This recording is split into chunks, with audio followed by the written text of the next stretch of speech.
Okay, good morning, everybody. Welcome to day 2 of our EPRV, or good evening, everybody, of our EPRV and solar physics workshop.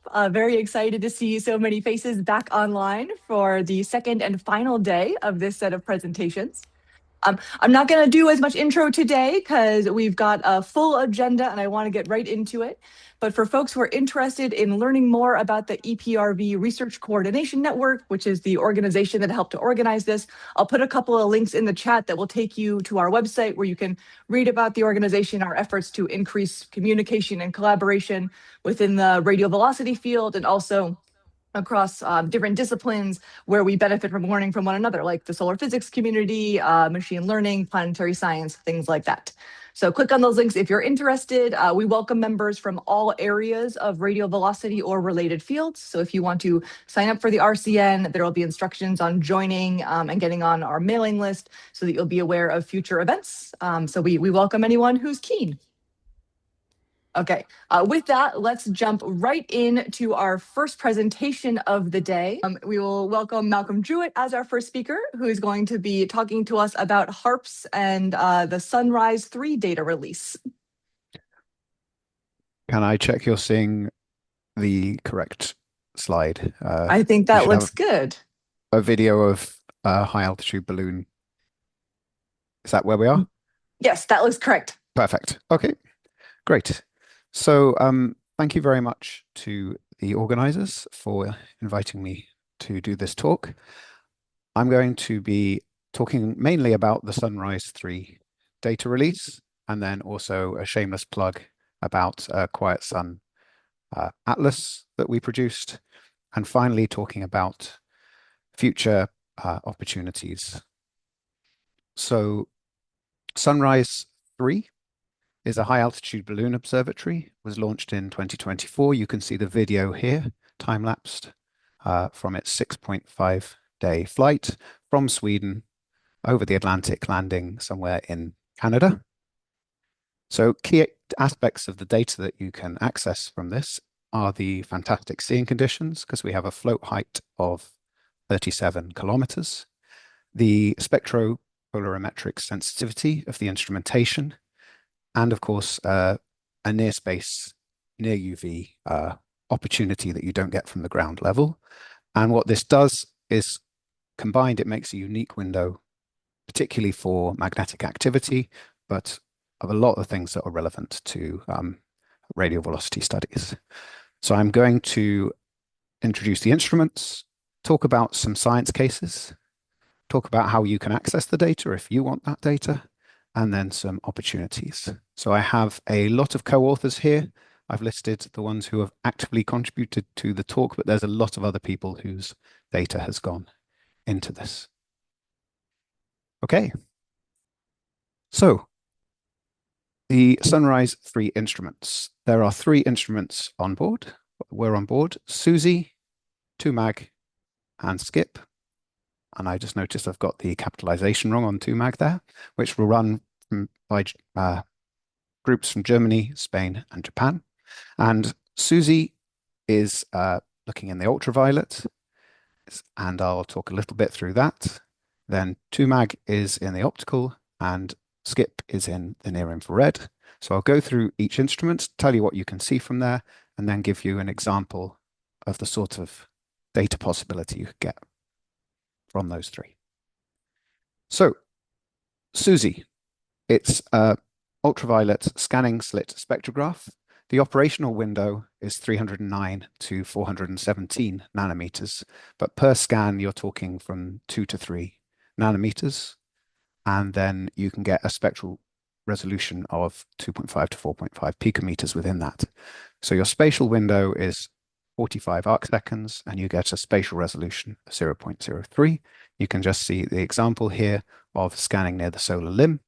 You can get a fantastic amount of information from all of these lines combined. And also, of course, you can go off limb. So you'll see some examples here of what's happening when you move off limb, and you see the lines that are still there from material that's visible above the limb in the chromosphere and spicules. One of the key aspects of a lot of what's gone on with Sunrise is that it does dual beam polarimetry, right? So you're splitting your beam and then you're getting simultaneous measurements of your polarization states. So this makes it very sensitive to those measurements, and you get full Stokes spectra approximately at 256 milliseconds. But you can bin that, of course, to get 1 to 2% sensitivity after 1 second. And there's tens of polarimetric lines in one scan that are available. You can see an example here from Shaheen Jafarzadeh looking at some formation heights in an example of that. You also have a context imager. So you get a spatial window, 60 by 22 arcsec, with a central wavelength that's in the near UV continuum. And you're looking at the low photosphere here. And this is a good time to just show off, look at the lack of the seeing effects you have in this sort of data here. So it's a fantastic opportunity to study the small scale and how that contributes to EPRV. 2MAG is a Fabry-Perot. So you have a stack of 2D images, which you tune through the line to create 3D cubes. And you get to choose any two of the 3 lines, so magnesium and a couple of iron lines. So your magnesium, you'll be looking at, magnetic connectivity flows, and it's going to be really helping to bridge the gap between the photosphere and the chromosphere. And your 2 iron lines, you are going to have strong Zeeman sensitivity with no blends in this one, and sensitivity for magnetic field vector, velocity, and temperature. And you have a similar line here, but it has lower temperature sensitivity. So this is a really great combination if you want to do some spot or pore diagnostics from those 2. Field of view, again, you have 63 by 63 arcsec and a pixel size of 0.03 arcsec. And this is opening a great window onto multi-layer magnetic studies. Finally, you have the infrared instrument. That's SCIP, which is run by the team from Japan. And this has 2 windows, which you will scan through. You've got 846 to 855 nanometers, which has a couple of iron lines, prominent iron lines in it, and calcium 2 lines. And then you have window 2, which is from 765 to 771 nanometers. And you get a whole host of lines here that you can use for multi-line studies. So although the name of the SCIP says chromospheric in it, is actually a fantastic diagnostic for the photosphere as well, due to the wavelength you're at and other factors. But the idea of this one was to get high spectral resolution, optimized for the near UV, and it was designed primarily as a magnetic field instrument. So compared with SUSY, you're going to sacrifice a bit of spatial resolution, but you're going to gain a lot stronger Zeeman sensitivity. So you get some very clean magnetic diagnostics from SCIP. So as I said, you can run these 3 instruments, and an example of the sort of data product you can get would be SCIP and SUSY tracking the rapid evolution along their slits, while 2MAG will provide you with vector magnetogram context evolution from the surrounding sun. The next thing I want to talk about is a couple of examples of some EPRV relevant work that's ongoing with this data. And then we're going to talk about how you would access it if you want to join in. So the first example would be direct radial velocity study. That is going to be covered, though, by Florian Kröll in an upcoming talk, so I won't tread on his toes too much, but he's part of a team in the University of Graz doing some fantastic work with the Sunrise instrument. Let's look at something else, say the modification of convective shifts with sensitive limb variation, and you can do that by feature. So Faculae have been studied by Soumya Krishnamurthy, who's also from the University of Graz. I'll give you a brief summary of what she's been doing. So she has been looking at these convective motions and how they shape the spectral line and their shifts. She has been using some Muram simulations and creating a sensitive limb variation from those, pasted onto a full disk. And then she can benchmark those against quiet sun atlases. But also, of course, what you can do is zoom in to get really precise diagnostics and really accurate tests of your models using instruments like SUSY on Sunrise and SKIP.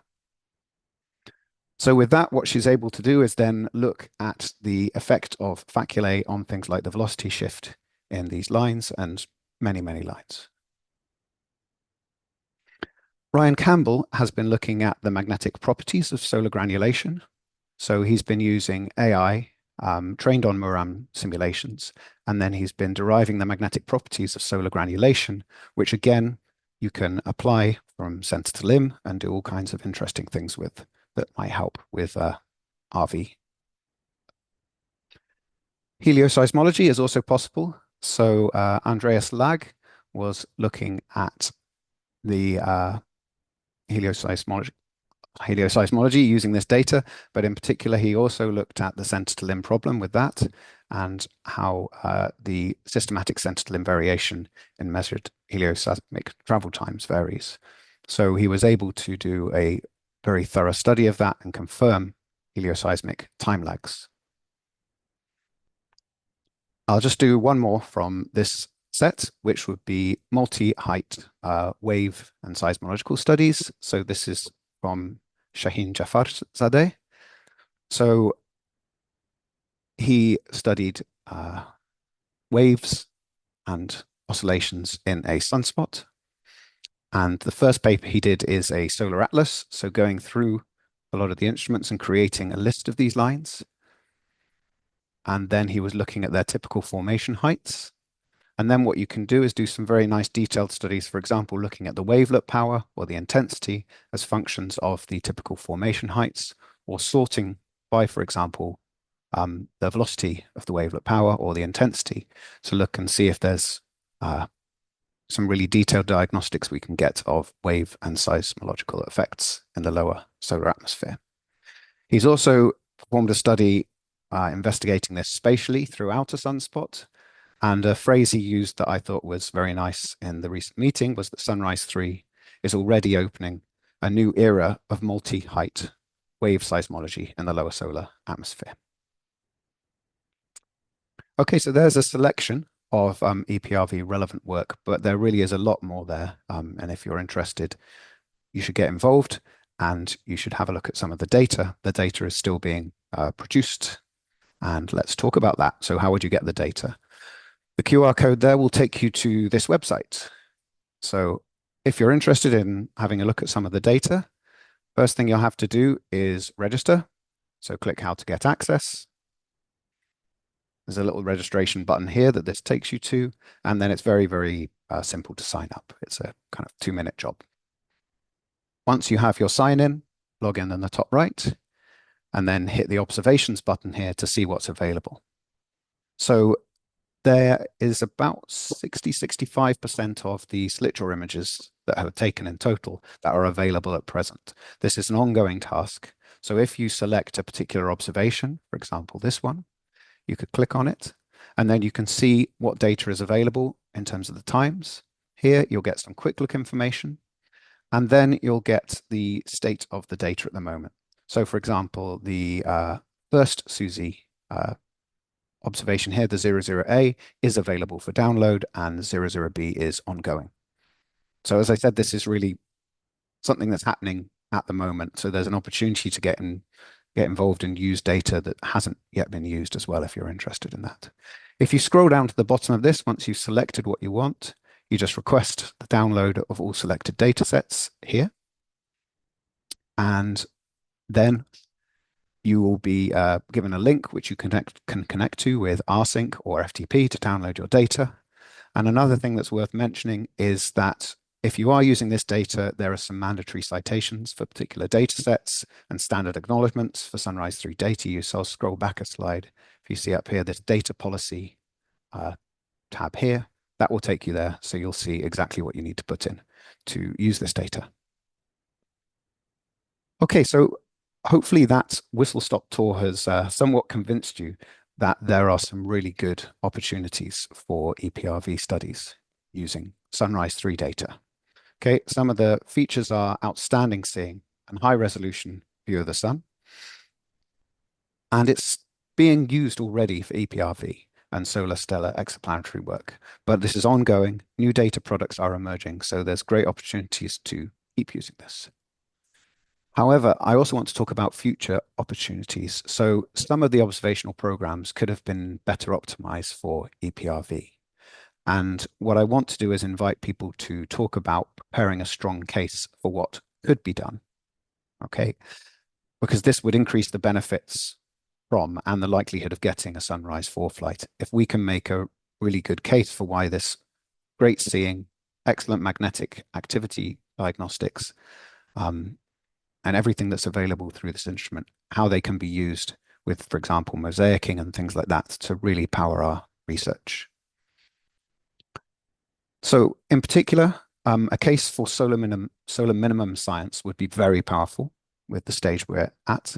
And some of the things that I'm really up for discussing and hearing about would be things like CLV and mosaicing, because that will also pair up with a lot of direct solar use, such as vortices, and joint observational campaigns. So we had some fantastic talks yesterday about Avaras, and I'm sure if I've misspelt that, apologies if I have, and POET. So joint observations with HARPS and POET would be fantastically powerful with this. If we could coordinate such that we're pointing the same way and we can keep the annulus of those instruments within our field of view, then of course we can do some fantastically detailed studies of these events.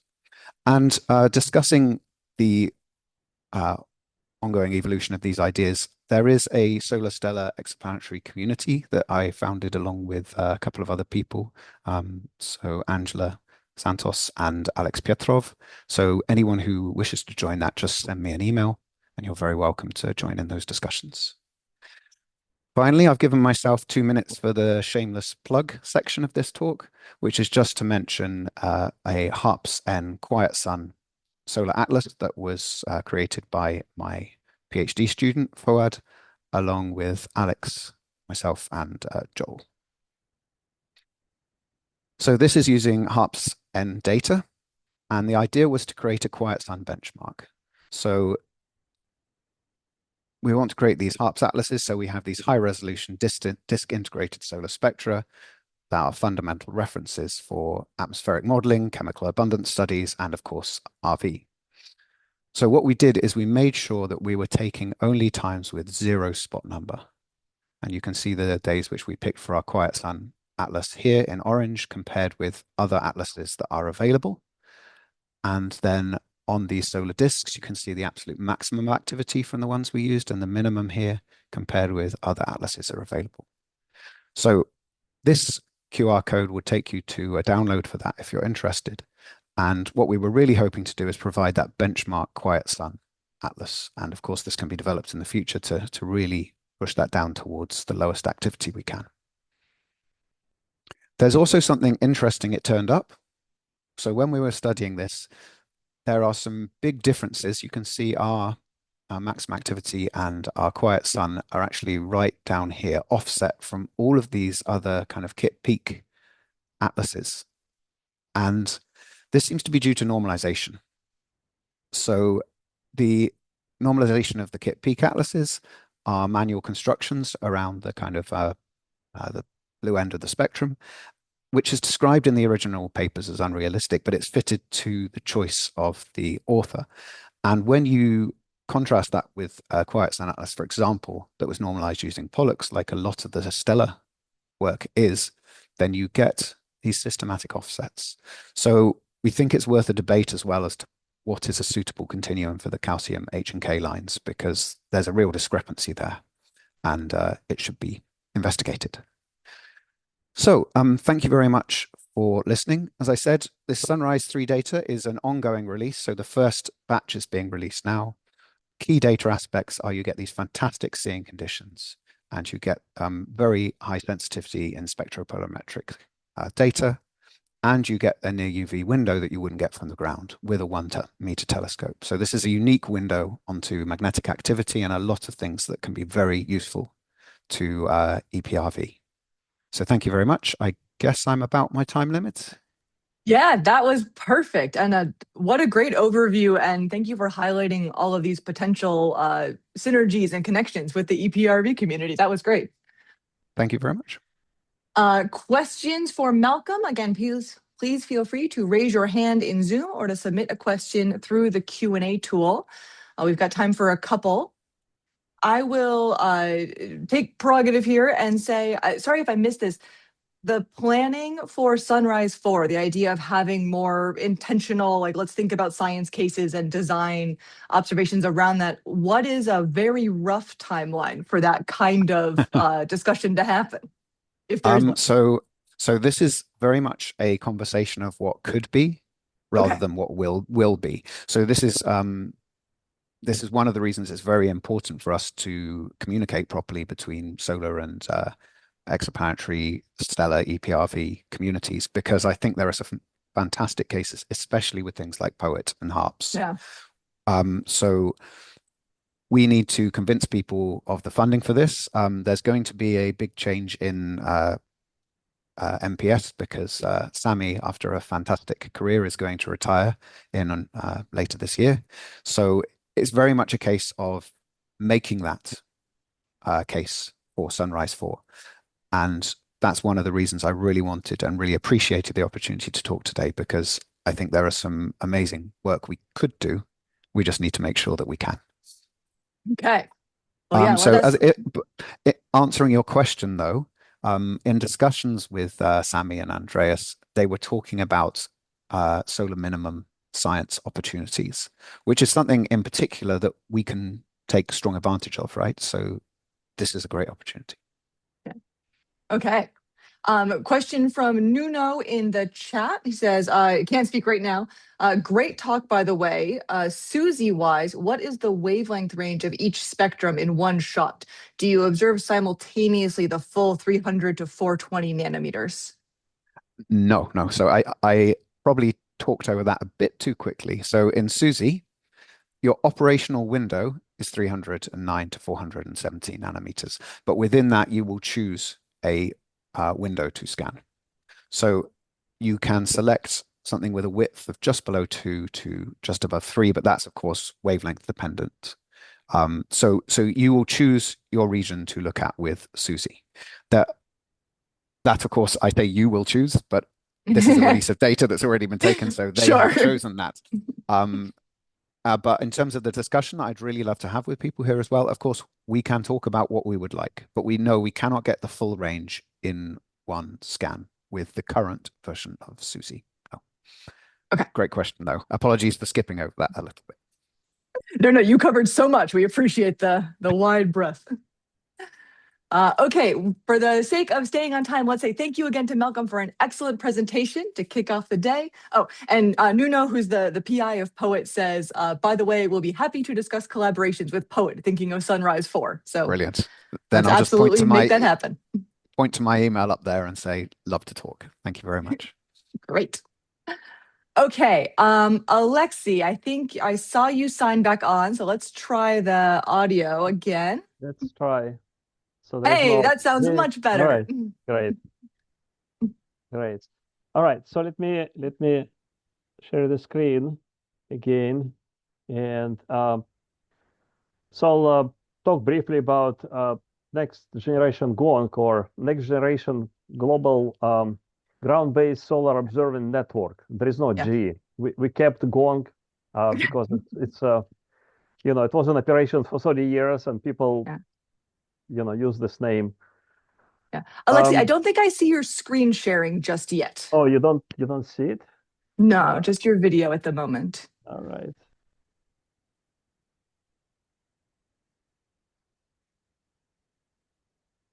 Okay, now it says you're starting to screen share. All right, so let's see.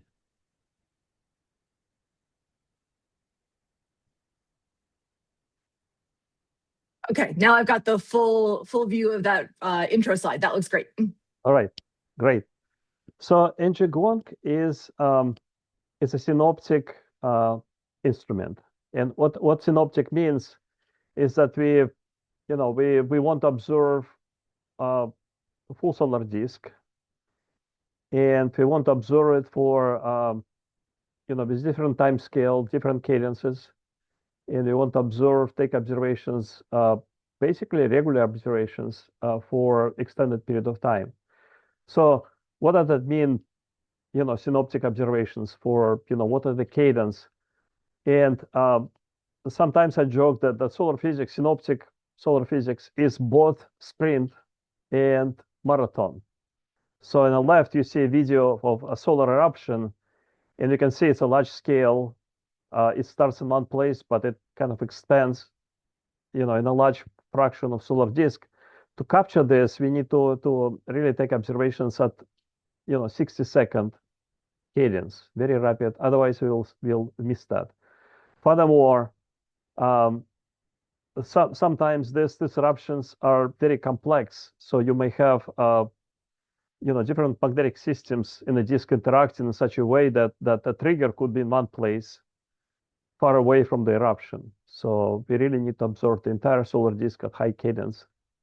At the same time, on the right side, what you see is so-called torsion oscillation. So it's a deviation from the solar differential rotation profile. So in a vertical axis is a latitude, and what is shown in colors is the deviation from the mean rotation profile of the sun. And so you see that these deviations are not random. So at some latitudes, it's faster than average rotation rate, and sometimes in some latitudes it's slower. And you plot this deviation as function of time, you see this chevron pattern. So sometimes just before solar cycle starts, you see certain latitudes about 50 degrees, 55, 60 degrees. These latitudes rotate faster than average solar rotation. And as cycle progresses, that band of faster rotation kind of propagates toward low latitudes. And then just before the new cycle starts, this pattern starts again. So in this particular example, you see one full magnetic cycle, and it took about 20 years for this pattern to develop. And once we saw that, we saw this pattern, as we kind of decided that we understand now, see that new cycle start and pattern changed. So there is no this polar branch that we not well-defined polar branch that we used to observe in previous magnetic cycle. And sunspot branch is kind of short. And so what does it mean? Does it mean that we don't understand something in solar physics, or our measurements are not good? And so that's the reason for taking observations for extended period of time. We want to really observe these patterns, and this is just one example. We want to observe these patterns for, at least 2 magnetic cycles. And one magnetic cycle is about 20 plus years. So we're talking about operating this facility for 50 years. Then there is a question about long-term changes. So, simple question: are sunspots that we observe now the same that they were, 50 years ago, 100 years ago? In fact, we do see, as any natural system, sun does change. And so in the left, there is example of what we did in this case. We computed average number of sunspots per sunspot group. So again, the initial expectation is that they should be the same. In fact, no, they show cycle variation. So during the cycle, number of sunspots per group changes, but there are also long-term trends.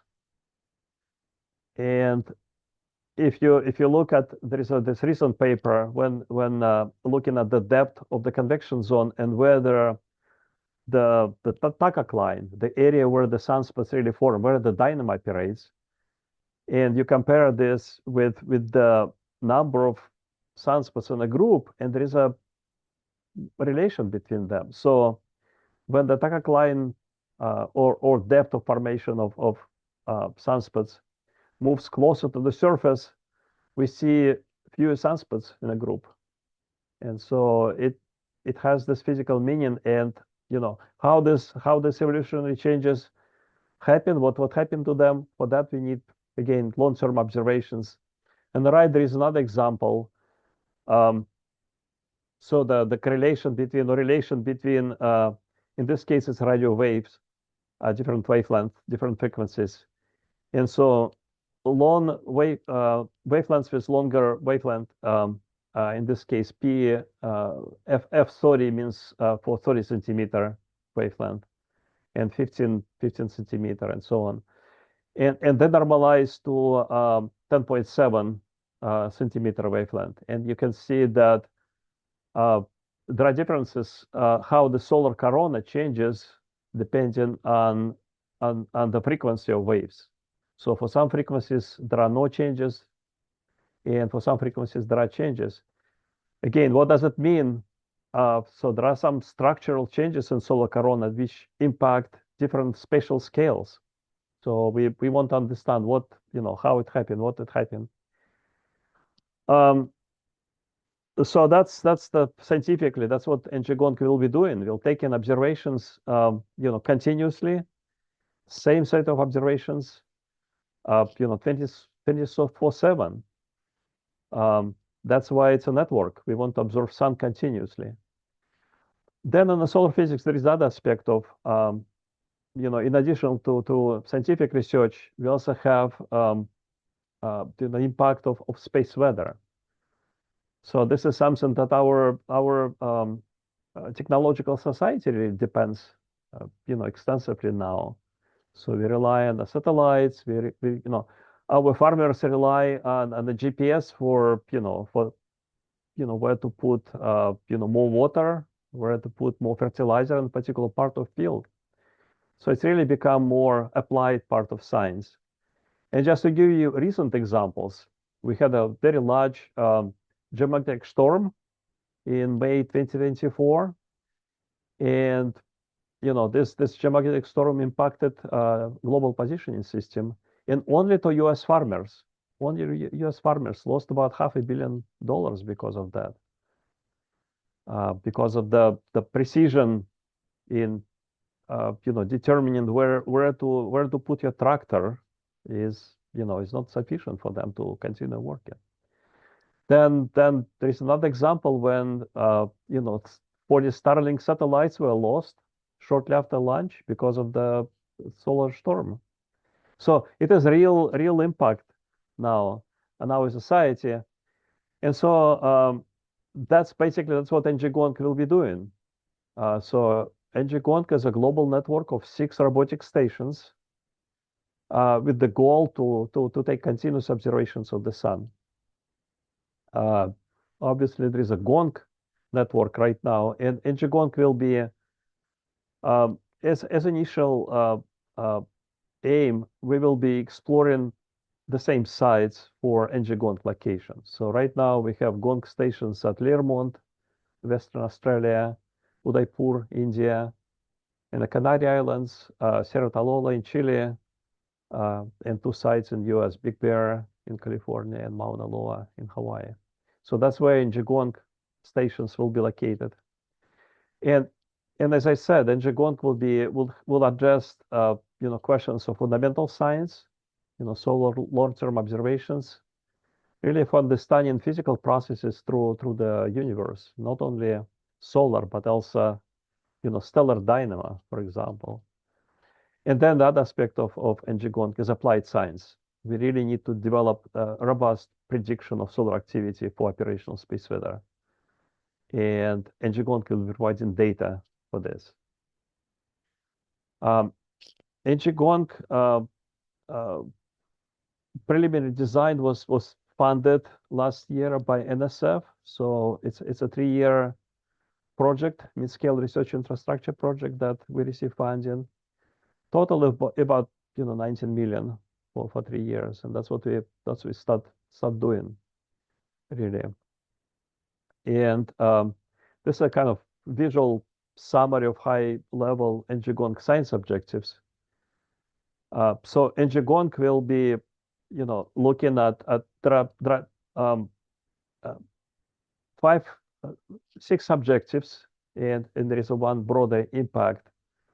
And the objectives go from the cosmology as a window to the sun's far side and interior, the origin of solar and stellar magnetic fields, that's the dynamo, solar eruptions and space weather.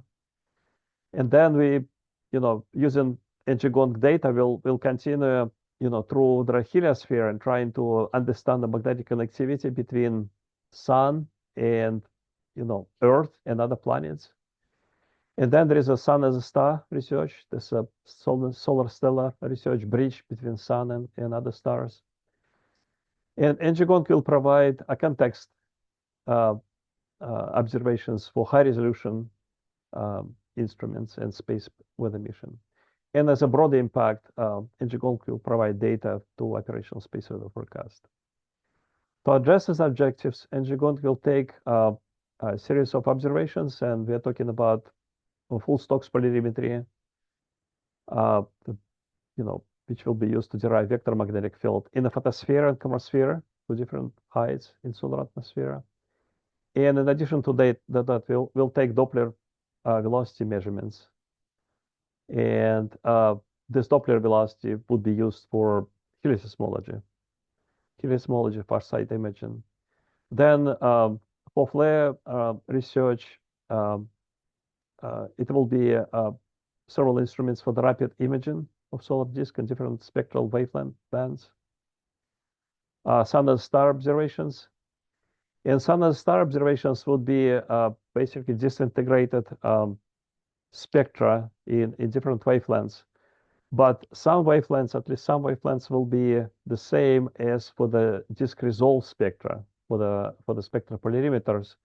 And that's the strength of solar observations, when we can have simultaneous observations of disk integrated and disk resolved spectra. And then we can really explore, can be what we can derive from disk integrated spectra with respect to spatial distribution of features on the sun. As optional instrument, ngGONG will include chronograph instrument. I'm saying optional because for the design phase doesn't include developing chronograph instruments. We only developing interfaces for chronographs. So there will be chronographs, but added later. And the goal is to have full disk observations better than 90%, more than 90% duty cycle. Duty cycle means we'll have observation of the sun 90% of 24-hour day. Since this is right now, we're going through the conceptual design, and so ngGONG will look like 2 shipping containers. This is just a kind of early ideas. Will be 5 instrument suites, and you can see, again, full disk images, polarimeters, GONG legacy instrument, H-alpha Doppler imager, multi-wavelength context imager, and sun and star instruments. And then this is just a visual comparison between GONG and ngGONG, and you can see that ngGONG will have much more capabilities than GONG doesn't have. And I'm not going to list all of them, but it will be much larger aperture telescope, and will take observations that will not be taken with GONG so far.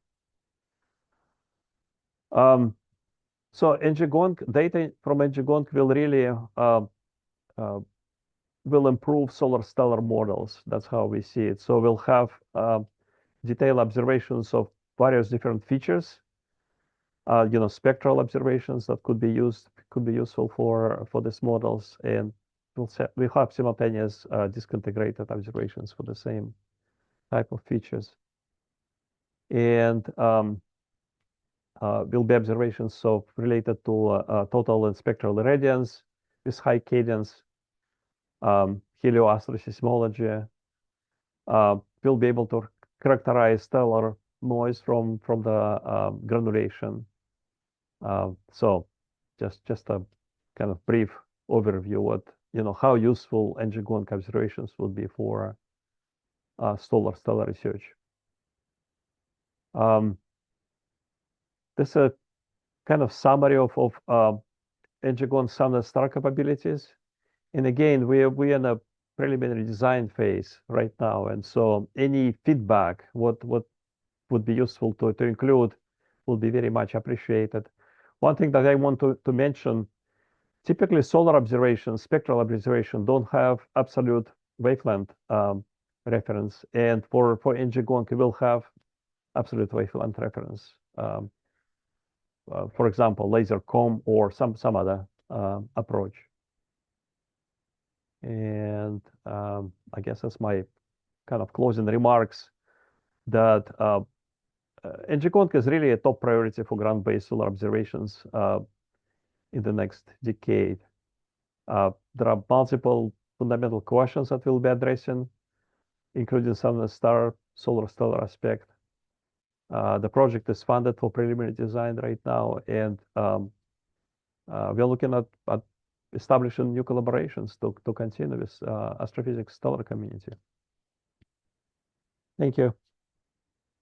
That was great, Alexei. Thank you for that overview. Please feel free to raise your hands in Zoom, use the Q&A tool or the chat for questions. There's one in the chat already, but I want to ask first, if folks are interested in weighing in or providing suggestions, who should they reach out to? Are you the right person? Is there a ngGONG office that should be the point of contact, etc.? Yeah, so you can contact me. I'm the project director for ngGONG. We also formed a science working group, and so Todd Hudson is the chair of science working group. You can contact Todd and reach through the more community site.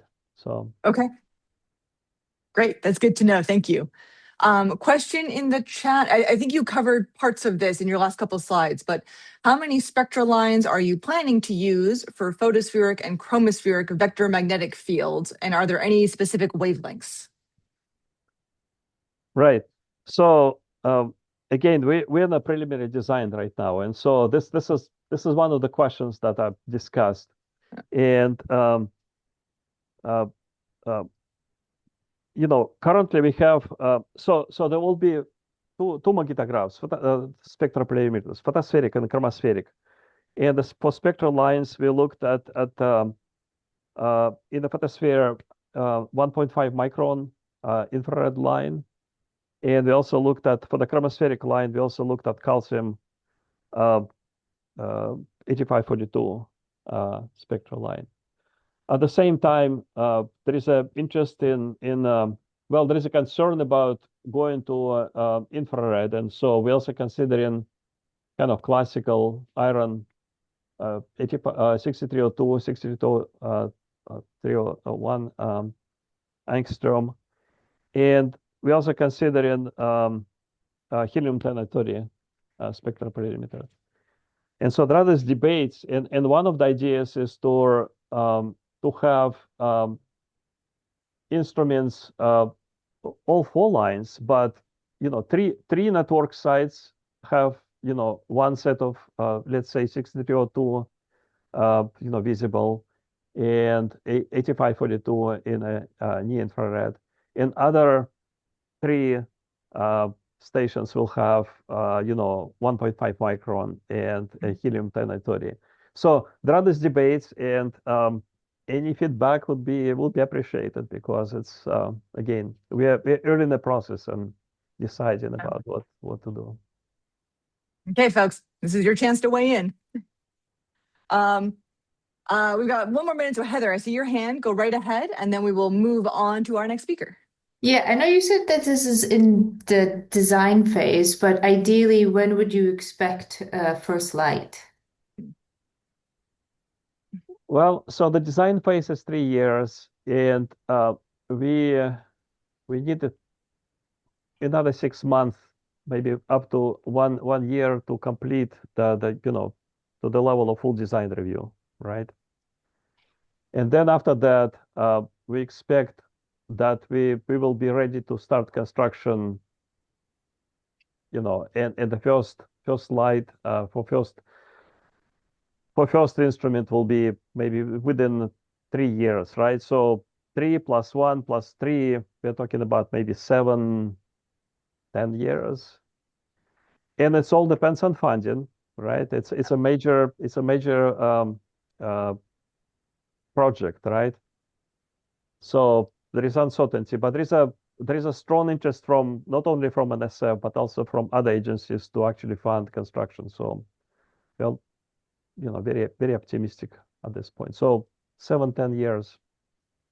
Cool. Thanks. Very exciting. Okay, let's thank Alexei again for an excellent overview of ngGONG.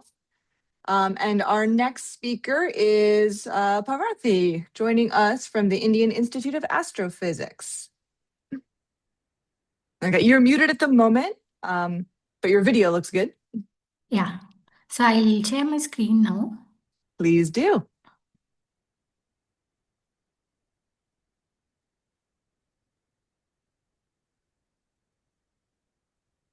I think it's visible. It says it has started screen share. There we go. Okay. Yes, your first slide is up and looks good. So please take it away. Yeah, so hello all. So I am Parvathy. I'm a PhD student from the Indian Institute of Astrophysics. So first of all, I would like to thank the organizers for giving me this opportunity to present my work. So today I'll be presenting one of my ongoing works, which is part of my PhD thesis. And the title of today's talk is Sun-star Studies, Magnetic Variability and Spectral Signatures using a decade of HARPS-N disintegrated spectra. So let's start with the introduction and the objective of the work. So I would like to pose here for a question that why understanding stellar activity important in the context of exoplanet studies? So to answer that, stellar activity introduces RV variations that can mimic or obscure exoplanet signals. Surface magnetic features such as like sunspots, plages, faculae that modify spectral line profiles and affect high precision RV measurements. Also in transit spectroscopy, stellar inhomogeneities contaminate the planetary transmission spectra, limiting accurate atmospheric characterization. So understanding and characterizing stellar activity is essential for the detection and characterization of exoplanets. So why observe the sun as a star? So the sun is the only star whose surface magnetic features can be spatially resolved. So simultaneous observations of HARPS, HMI, AIA will allow us direct link between disk integrated spectra and surface activities. So the sun serves as a benchmark for interpreting activity signals in the other stars. So the objective of this work is characterizing solar activity using spectral line indices from HARPS-N observations and correlating them with magnetic and UV activity proxies derived from HMI and AIA observations. Moving on to the data used for this study. So we have used the HARPS-N Sun star data archive from July 2015 to May 2025. We use the field factors of sunspots and plages along with the disk averaged UV intensities at 1700 angstrom, which is derived by Anisha and Rajaguru 2023 from HMI continuum intensity images, line of sight magnetograms, and AIA observations. We have also used synthetic line profiles of H-alpha, calcium-2 8542 angstrom and Fe16173 angstrom for a comparison with the observations. So the synthetic line profiles are simulated using the RH 1.5 code under the 1.5D approximation done by Mathur et al. 2025. Coming to the solar activity from 2015 to 2025. So the period from 2015 to 2025 covers the declining phase of solar cycle 24 and rising phase of solar cycle 25. So what I have plotted here is RV variation across the timeline where as well as RHK variation. So as the sun becomes more active during the cycle 25, both RV variation and RHK variation show a clear increase. So also the activities level of cycle 25 is higher compared to cycle 24.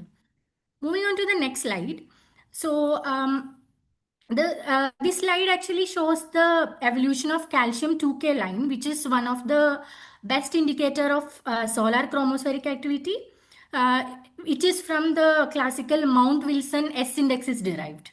So this line shows the strongest response to the activity, solar activity, is because because of its deeper core and central reversal. So what I have plotted here is on the right is the calcium 2K line at different epochs, and the K2 emission peak becomes weak around 2018 to 19, and which is closer to the solar minima, and it strengthened again during like towards the solar maxima. So to quantify the variations in different spectral lines, we use a parameter line index. So line index basically measures the relative strength of spectral line through the ratio of flux averaged within a narrow band centered on the line core to that of adjacent continuum reference bands. So depending on the line structure, like whether it is like a singlet or a doublet or a triplet, we use slightly different formulation as given in the equations. So the red colored region here in the panel indicates the core region, whereas the blue indicates the continuum region. And the table shows the band passes we used for the calculation of line indices for different lines. So line indices were calculated for like multiple lines like calcium HNK, H alpha and other Barman lines, then sodium D1, D2, helium D3 and few iron and magnesium lines for a period from July 2015 to May 2025. Here I show the temporal evolution of several line indices from 2015 to 2025.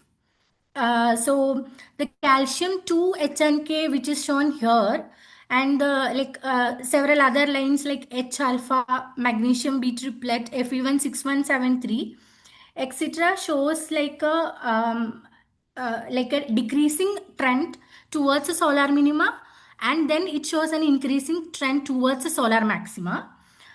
In contrast, lines like H beta, then Fe25018, etc., shows like an opposite behavior.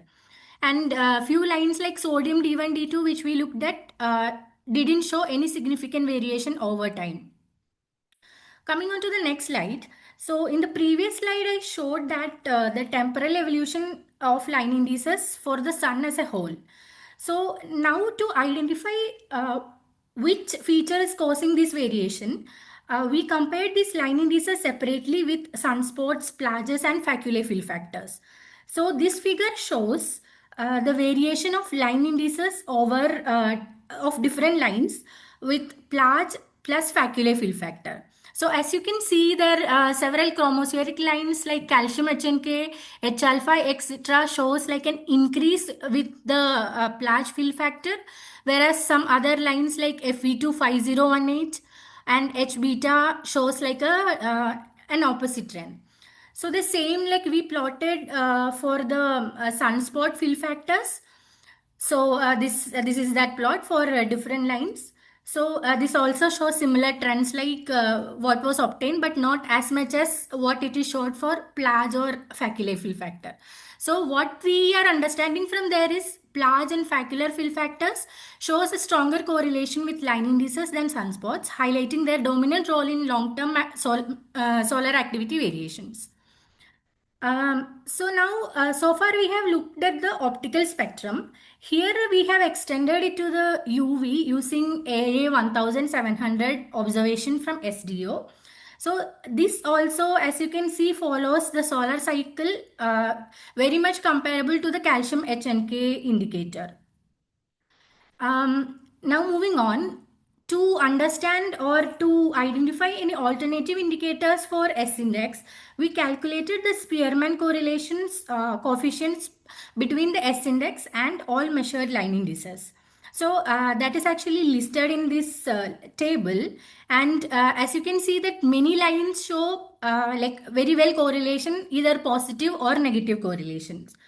However, an interesting trend which we observed was is for H alpha, where the correlation depends on the core width. So upper part of the figure is like when the H alpha core, we have considered a narrow core having around 0.6 angstrom, and the below panel represent another region like with a even more bigger core size, which is around 1.6 angstrom. So what we have observed is when there is a narrower core, it showed a positive correlation, whereas when it is like a wider core, it showed completely a negative correlation. So we also compared the Plage fill factors with calcium to HNK, as well as that AAA which we have found, which is comparable to the calcium HNK index. So what we have found is that correlation appeared better or stronger for AAA 1700 with around value of 0.966. So the stronger correlation suggests that AA 1700 is like an excellent proxy for calcium HNK to study solar activity. And now, since we found the since H alpha showed the dependency to core widths, we extended this analysis to other Balmer lines like H beta, H gamma, H delta, and H epsilon. Interestingly, H alpha was the only Balmer line which showed like a dependency to the core width, whereas the other lines remained more or less similar. Moving on, so far what we have focused was on the sun-assist star observation, which provided information which is averaged over the entire solar disk. So as a next step, we attempted to compare these observations from the HARPS with simulation of a small magnetic region around the sun. So for this purpose, we used synthetic profiles of H alpha, calcium 28542, Fe16173 line from realistic 3D RMHD simulations of enhanced magnetic network presented by Mathur et al. So this is the enhanced network region which corresponds to the simulated line profiles, which has been computed using the Bifrost code. And the hydrogen level populations required for the H alpha synthesis were calculated using multi 3D radiative transfer code. And so the H alpha, calcium 2 and Fe16173 lines were synthesized using RH 1.5D radiative transfer code. And these are the synthesized line cores at like this particular wavelength. Like this is for calcium, this is for iron, and this is for H alpha. So what we are seeing here is in the left panel shows the line indices of the simulated line as a function of line of sight magnetic field. So what we are seeing here is, let's start with Fe16173. So Fe16173 was more or less behaving similar to the observed line, which we have plotted against the field strength. So basically line index is plotted against the field strength. So we found that Fe16173 and calcium 28542 was more or less behaving similar to the observation. So calcium 28542, we have compared it with the calcium 2 HNK line. And when it comes to H alpha, however, the H alpha doesn't show the same trend.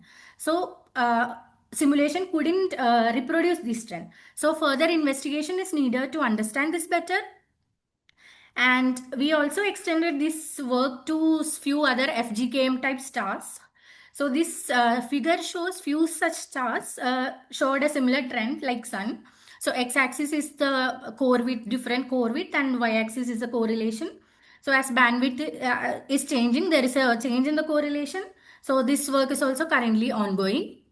So I am coming to the last section of my talk, which is a conclusion. So line indices of multiple spectral lines were analyzed over a 10-year period, and different spectral lines exhibit distinct temporal behaviors. And correlation with sunspot, Plage, and Faculae fill factors show different spectral lines are sensitive to different magnetic features. And UV intensities, specifically 1700, which was relatively less explored in this context, showed a clear variation. And we compared it with RMHD simulation, and which helped in interpreting these trends by linking the observed spectral variation to underlying magnetic field structures. So as a future work, there is like full day sketch alpha observation from the chase are available with 1.02 arcsecond per pixel resolution. So future work will be focused on pixel-wise mapping and long-term variation studies of solar activity using these observations. So I'll stop here. Thank you. That was a wonderful presentation. Thank you, Parvathy. We have time for a couple of questions. There's two in the chat already, or in the Q&A. Can you speak a little bit about how you determined the fill factors that you used and how you calibrated the HARPS continuum? Yeah, so field factors has been calculated already done by Anisha and Rajaguru, and how they have calculated is like per percentage, by percentage wise how much area of the sunspot is covered from the continuum images from this HMI.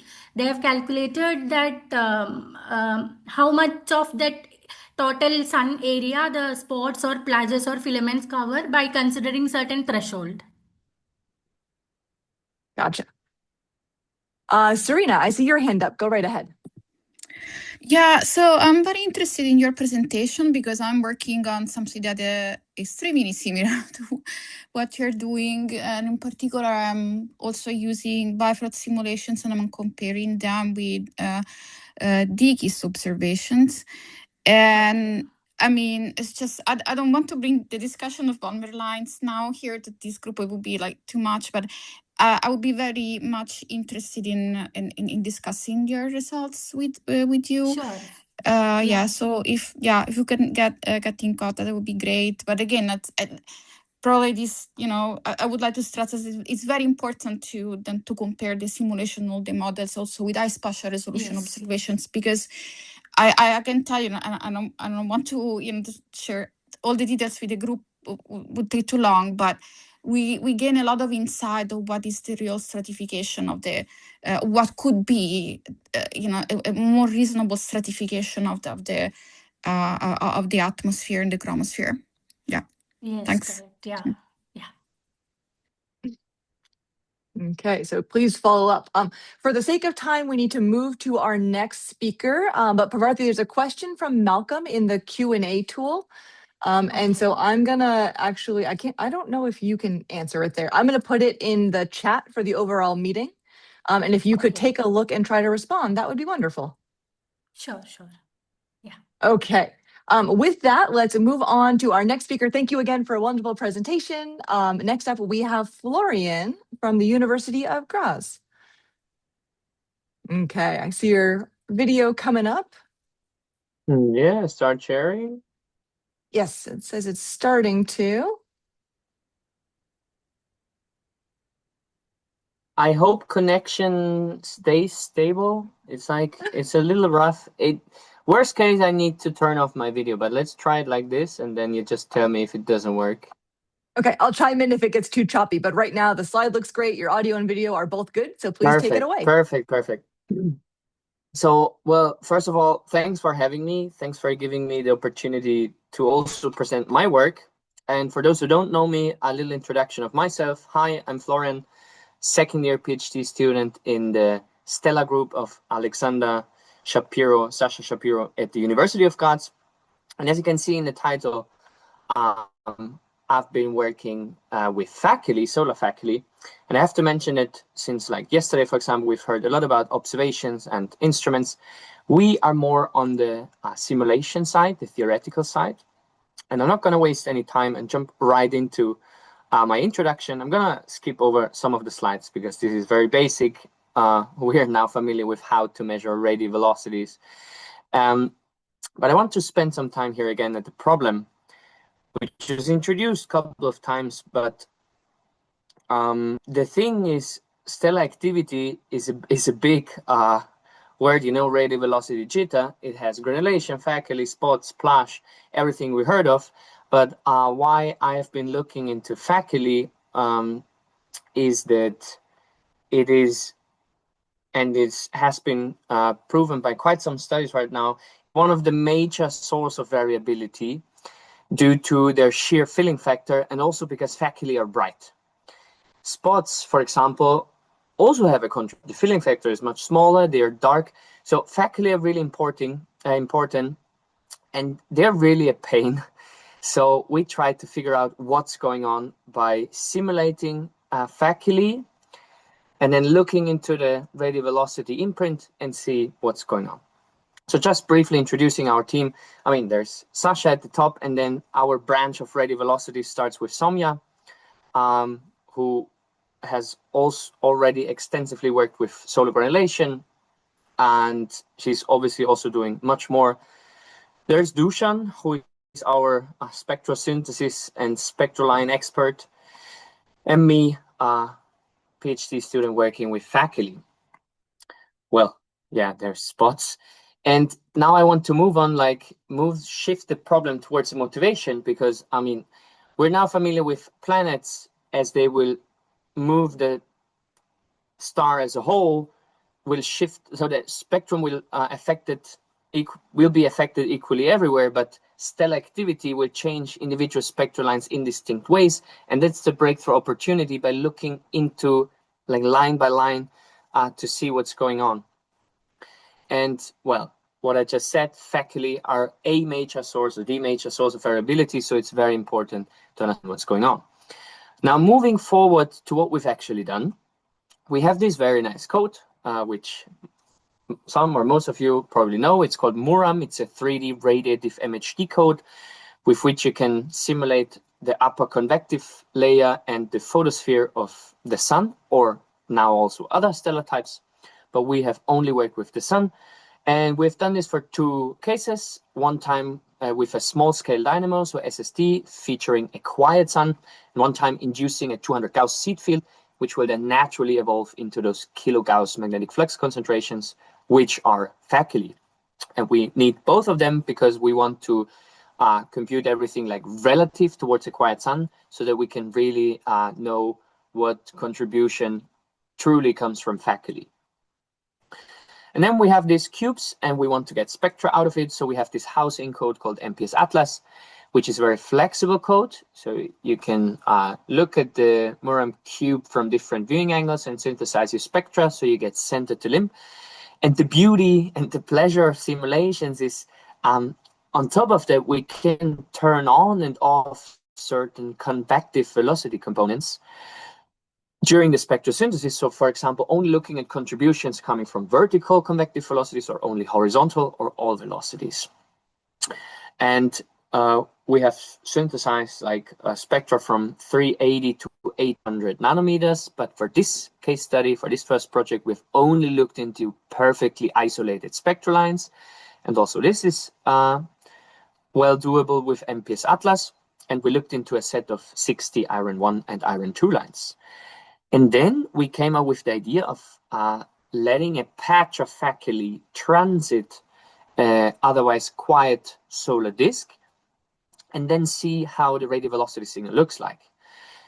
And also here we had two scenarios, one time including and excluding stellar rotation, which just means turning on and off of the Doppler shift, so that we can truly, really isolate which contribution comes from Faculae.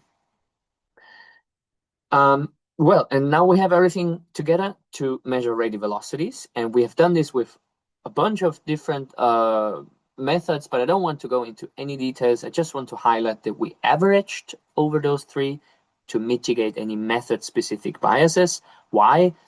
Because we didn't want to go into technical details of these mathematical methods, but the main goal was like the fundamental physics behind this, to truly understand what Faculae, what's going on inside of Faculae, which will then imprint a certain signature into the RV signal. And now coming already to the results. First plot I'm going to show you is the disk position dependent relative radial velocity signal of Faculae towards the quiet sun in those three convective velocity scenarios I introduced. So the mu equals 1 is disk center, and to the left we have the limb. So magenta is only vertical, orange gives you only horizontal. Wait, I have a pointer here. Only horizontal, only vertical, and the red line is full velocity. And first sight, what I want to highlight here is that horizontal velocities, against our expectations and very counterintuitive, give us a blue shift. Whereas whenever we think about Faculae and strong magnetic flux concentrations, we think about convective blue shift inhibition, so a redshift. And this was very puzzling in the beginning. So when we look at disk center, we have this redshift, but then when we move towards the limb, Faculae will actually give us an extra blue shift contribution. And that's interesting because it was not really present till now in any literature with like systematic studies which have done simulations. So it's very nice to finally see this also in like these simulations happening. And the explanation is, or might be, the following, that so at disk center, we already really well know that the decorrelation between temperature and velocity in like strong magnetic fields leads to convective blue shift inhibition. There's a bunch of other side effects, but it's getting very interesting when we look at things from an angle, because here the major effect now is what most of you should be familiar with, the Wilson depression, so the evacuation of the flux tube in the magnetic vicinity, which will then allow us to look deeper into hotter layers, which also feature higher convective velocities. And since we have these inflows into the magnetic flux tube, we will have this approaching hot wall towards the observer, which is then overweighting the blue shift contribution, which is seen here. Now we can come back to the Faculae transit experiment, because here we haven't done any disk integration yet. And then what you will see is here again, I'm plotting radial velocities. You see the amplitudes decreased because in disk integration, obviously we have geometrical effects and foreshortening.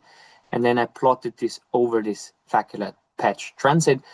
And even though horizontal velocities are greatly downsampled due to foreshortening, we see in this red curve that there is a contribution close to the limb.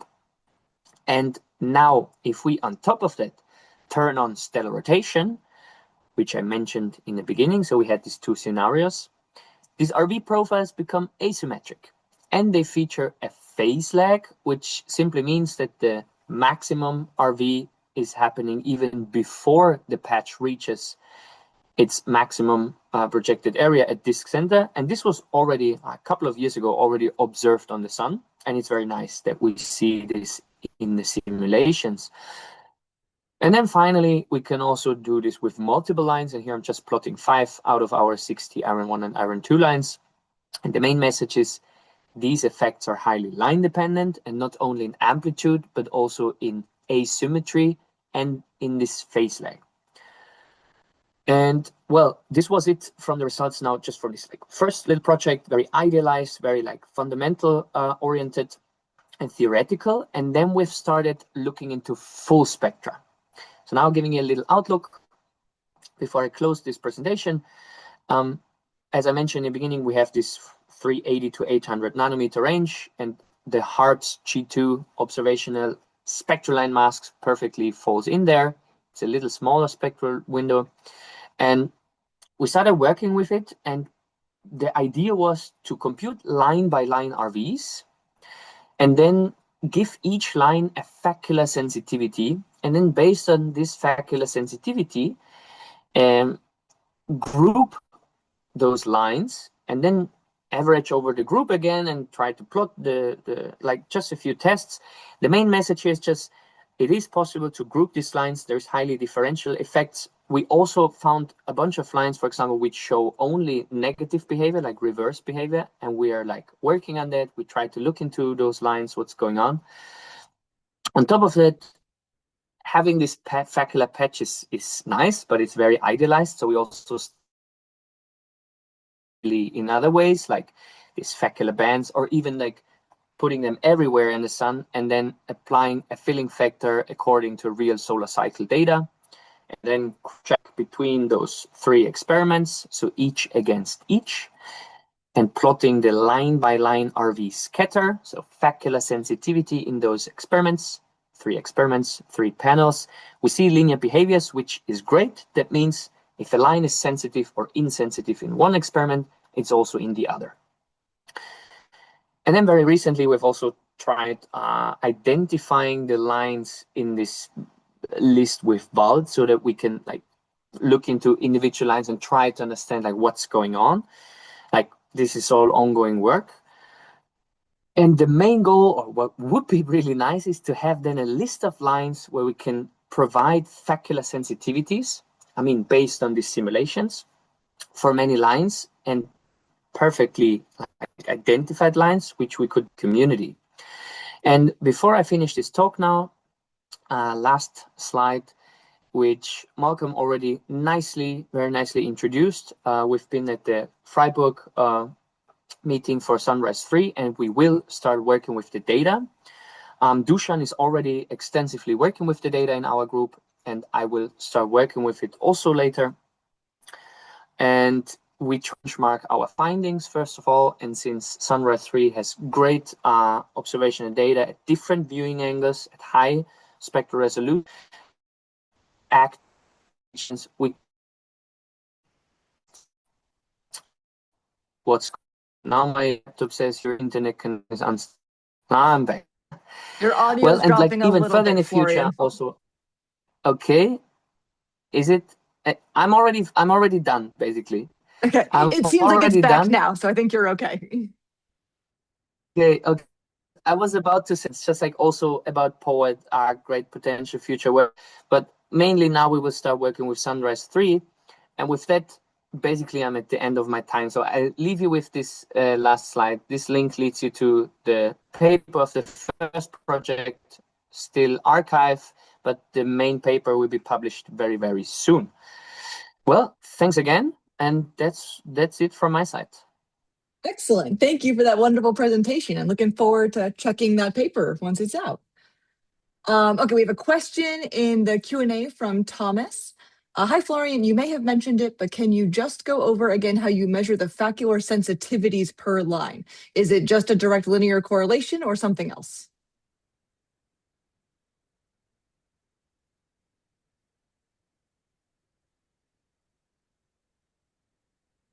Great question, and I thought this would come up, but it would have like exploded the timeline. No, I didn't mention it, but basically we started with Faculae patch transit, we just started averaging over the radial velocity signal, because we thought of if we do like absolute stuff and linear behavior, the thing is you have a blue shift and a redshift contribution. So that's why we wanted to do this is just now average radial velocity, and we're working on it, trying to figure out what Faculae sensitivity metric would be the best. But I think for now, at this stage, it's still okay to just like give it mean RV and categorize lines based on this. But yeah, this is the status of now. But thank you for the question. Like I didn't mention it. Yeah, thank you for pointing it out. Okay. I don't see another hand up, and in the interest of time, I'm going to request that we move on to our next talk. But thank you again, Florian, for such an excellent talk at, I think, midnight or 1 a.m. local time. So we very much appreciate you calling in. It's one something, but it's fine. Okay, let's move to our next presentation, which will be sharing. Oh, yeah, perfect. Thank you. Which is Dean Penell will be telling us about the Solar Dynamics Observatory. Okay, well, thanks for the invitation. Let's see if I can get this to share. And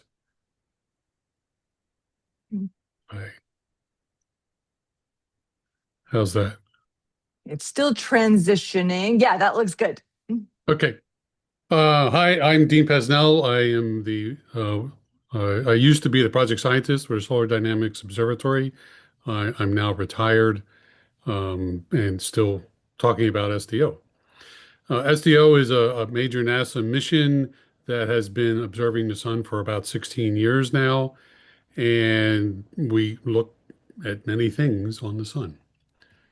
Why should we look at the sun? In particular, why did we take all these pictures of the sun over 16 years? For one thing, it's interesting. The sun's different every time we look at it in our selected wavelengths. To a large degree, the sun is our ground truth for the universe. The sun is, as I was growing up, the sun was considered an average star. And we know now that it's probably not, that because there's a lot of little, much smaller stars. But by studying the sun as a microscope, we can look at the larger universe and apply that information. And from NASA's point of view, what happens at the sun affects the Earth, our satellites in space, and can even affect you. And I would like to say that unless otherwise noted, I made all the pictures that you see, and usually using publicly available data from SDO. SDO studies the sun by using a variety of telescopes. Here's a summary. There's the Dean, I don't see your slide advancing. Sorry, it's still on the overview of SDO science slide. yeah, it says I don't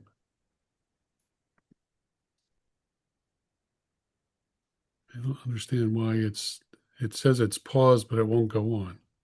Oh. Did it change yet? No, it's still on that first slide from my view. Yeah, it's the same over here. We're just on the overview slide. Okay. And I'm going to stop sharing and try it again.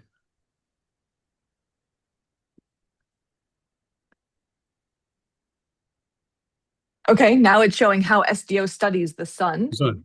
Okay, so here is a reference spectrum in blue called from PMOD and a black body of roughly the effective temperature of the sun.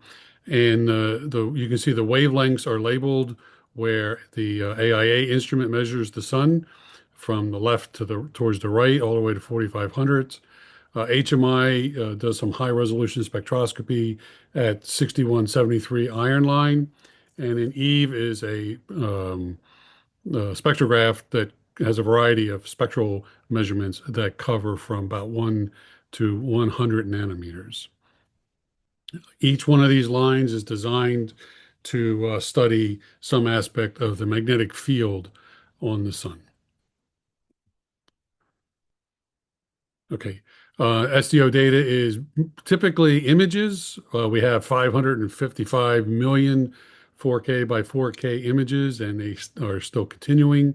Most of them are plasma at the wide variety of temperatures to go and look at the corona mostly, but there's a chromosphere line and 2 photosphere lines, one of which we heard about in an earlier talk.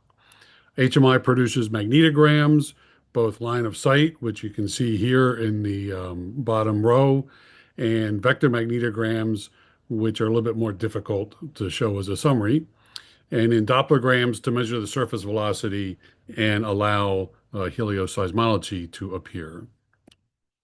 And we had a really nice thing during the COVID pandemic where they released our images as a panel of United States postal stamps. So I hope people can find them, collect them. They need the money. The Eve spectra, we have approximately 50 million Eve spectra in the database. And here's an example spectrum. It's a daily average from the day of maximum sunspot number in solar cycle 24. And you can see that the Eve spectrum is dominated by emission lines. There's a few weak continua in emission, but it's mostly emission lines. These are all coming from the corona or the chromosphere. And Hugh is going to talk about some new analyses of some of these lines in 2 talks from now. The data products from SDO include the Dopplergrams, which allows helioseismology. And one of the cool things that we've found is these new inertial modes that people have just been going crazy trying to understand and develop theories for.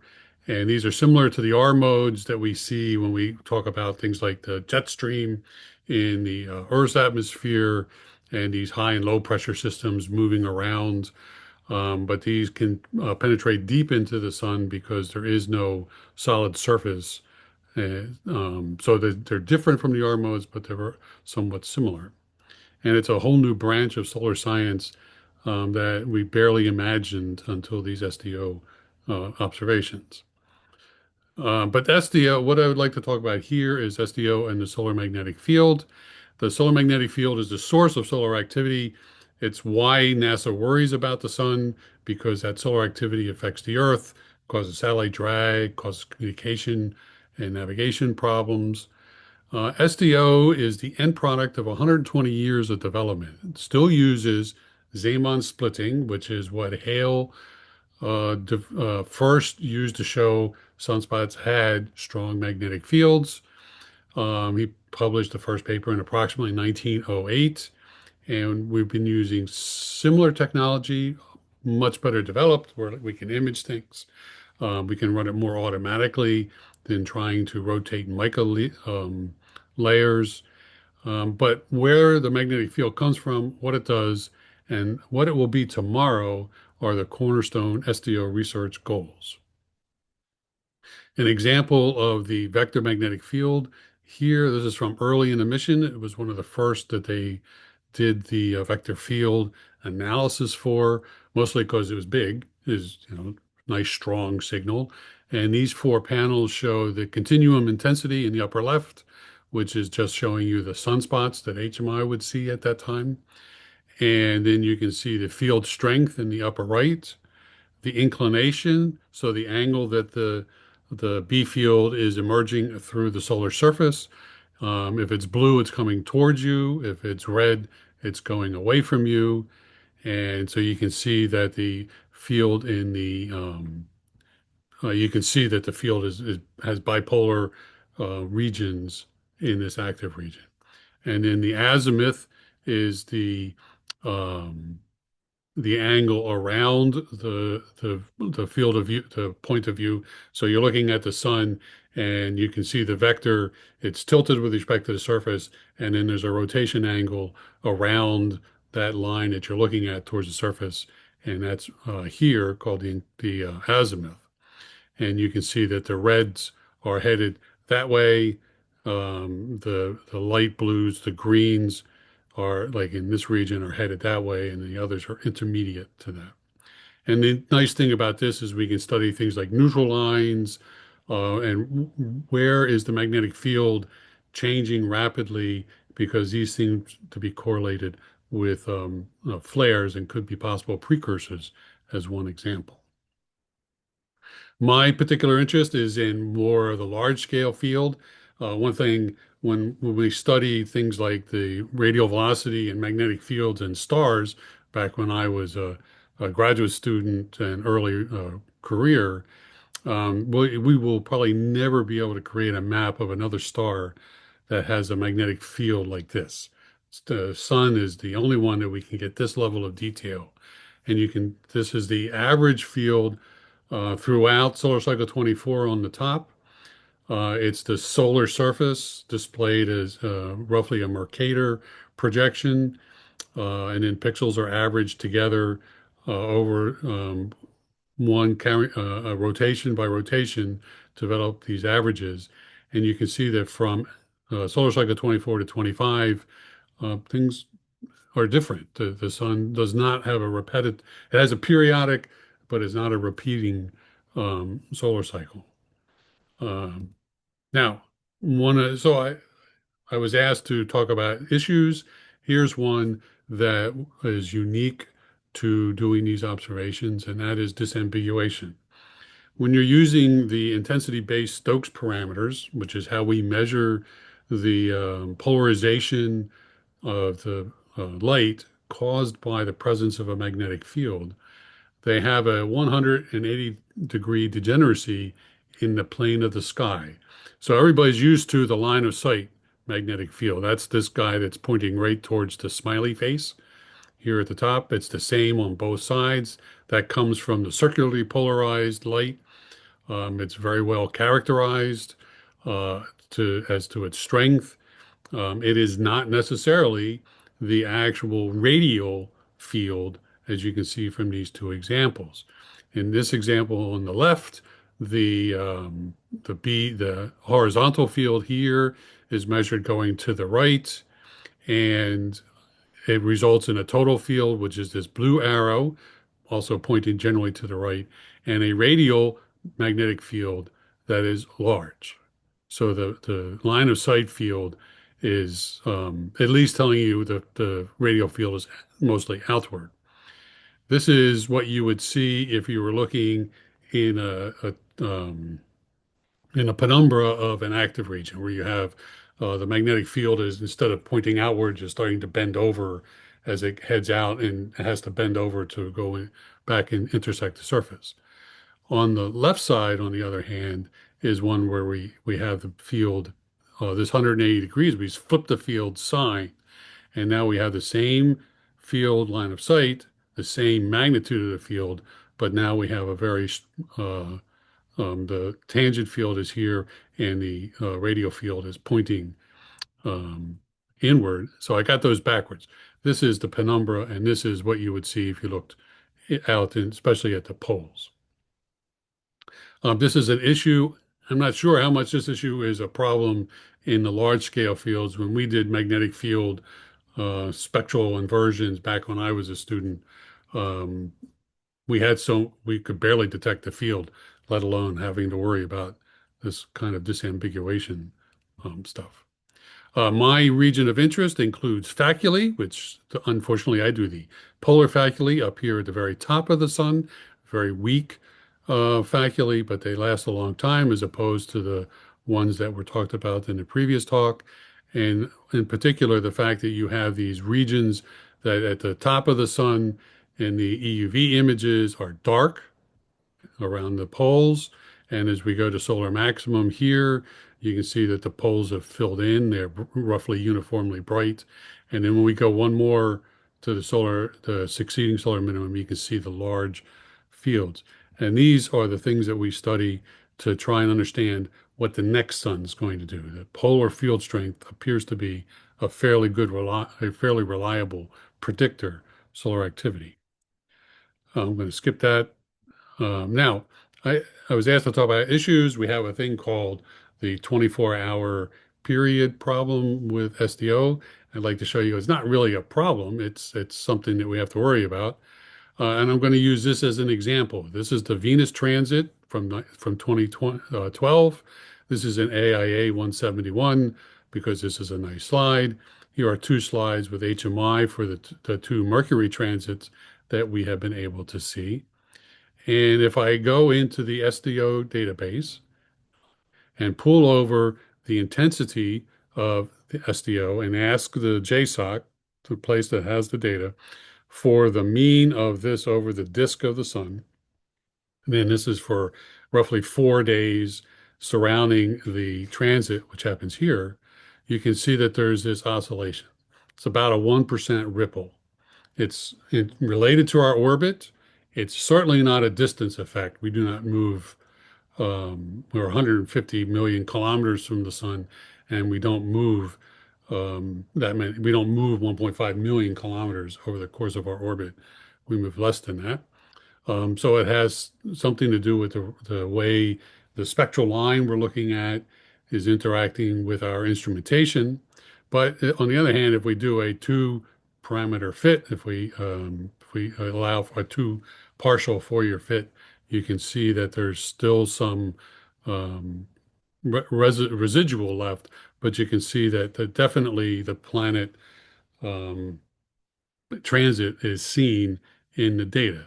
So we recognize this as a problem. We've been working on it for a number of years. We found a few ways to fix it to one degree or another, but we have not yet gotten it to the point where we're willing to go through and reduce the 16 years of data. We would like to try and make sure we have a much better defined solution before we do that. We estimate it'll take about 5 years to do the recalibration, so we don't want to have to do it twice. As a summary, the SDO right now is set to continue until October 2028. The latest senior review was Tuesday, and I'm no longer involved in that area of the project, but I talked to Barbara and Michael yesterday, and it went okay. If you want to see the HMI magnetic field data, you can get FITS files of all the parameters at the JSOC at Stanford University. You can get information and pictures at the SDO website. HelioViewer is really cool if you want to go in and look and find times of interest because you can merge images, overlay images. It's actually kind of a nice little thing. And with that, I'm going to end. Fantastic. Thank you, Dean, for that great overview. Questions from the audience for Dean and about SDO. It is one of the facilities that the RV field makes the most use of. Good. Just make sure you reference our papers. I think we're pretty good about that, but yes, good reminder to everybody. Yeah, the AI people are a little less good at that. Oh, okay. Yeah, no, we depend on people referencing what we call the four horsemen, the summary of SDO, and the three instrument design papers. Okay. And that way we know that people are using it, and when we go to, well, not me anymore, when the project goes to NASA headquarters, they show that people are continue to use the data. Yeah, is that if you are up for sending me the links for those, I'd be very happy to put them on our website as the field uses this data a fair bit now. Make sure like this is the data policy, cite these four papers. Oh, okay. Certainly. I can send you the four horsemen. Please do. Okay, Heather, I see your hand up. Go right ahead. Yeah, really, really nice overview. I was wondering, so you said that there's funding and it's kind of going till 2028. Besides funding limitations, how long could SDO go for? So SDO is in the enviable position of having one consumable. Well, it has two. It has propellant. It's in an orbit that needs to be actively maintained because it's in a geosynchronous orbit, passes through the geostationary belt twice a day.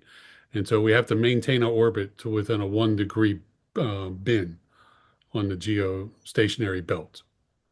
So we have to do maneuvers, and that requires propellant. We have approximately 900 years of station keeping propellant on board. Oh, wow. Okay. So that's not really a concern. I mean, the concern is wear and tear on the instrumentation. Eve lost one of its channels, but in general, space is a relatively benign place to keep instruments. And the HMI, all three instruments are working at the level of accuracy that they were required to when we launched. So 16 years is a long time in space, but they're still working at the level that was expected of them at launch. So it's degrading as we go along, but you can track the degradation and adjust for that. The big consumable is the patience of the funding agencies. Fair enough. Thanks.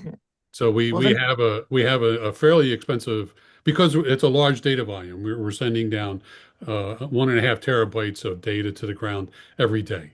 We have a data flow that resembles a large ground-based observatory as opposed to a normal satellite observatory. And it's that maintaining that data flow means we have to also maintain a staff to support that. And NASA is more used to missions where they drop down to like 2 people at some point after launch. And we have reduced staff as much as we can, but we still need people to continue to watch over all the different steps in this data pipeline. It's how we get extra the glad to data hear to the the senior community. review. Yeah, which we are very grateful for. And then extra glad to hear that senior review sounds like it went well. Yep. Okay, in the interest of time, let's say thank you again to Dean for an excellent overview of SDO, and we will move on to our next speaker. So Alex, if you are online and can share your screen, that would be great.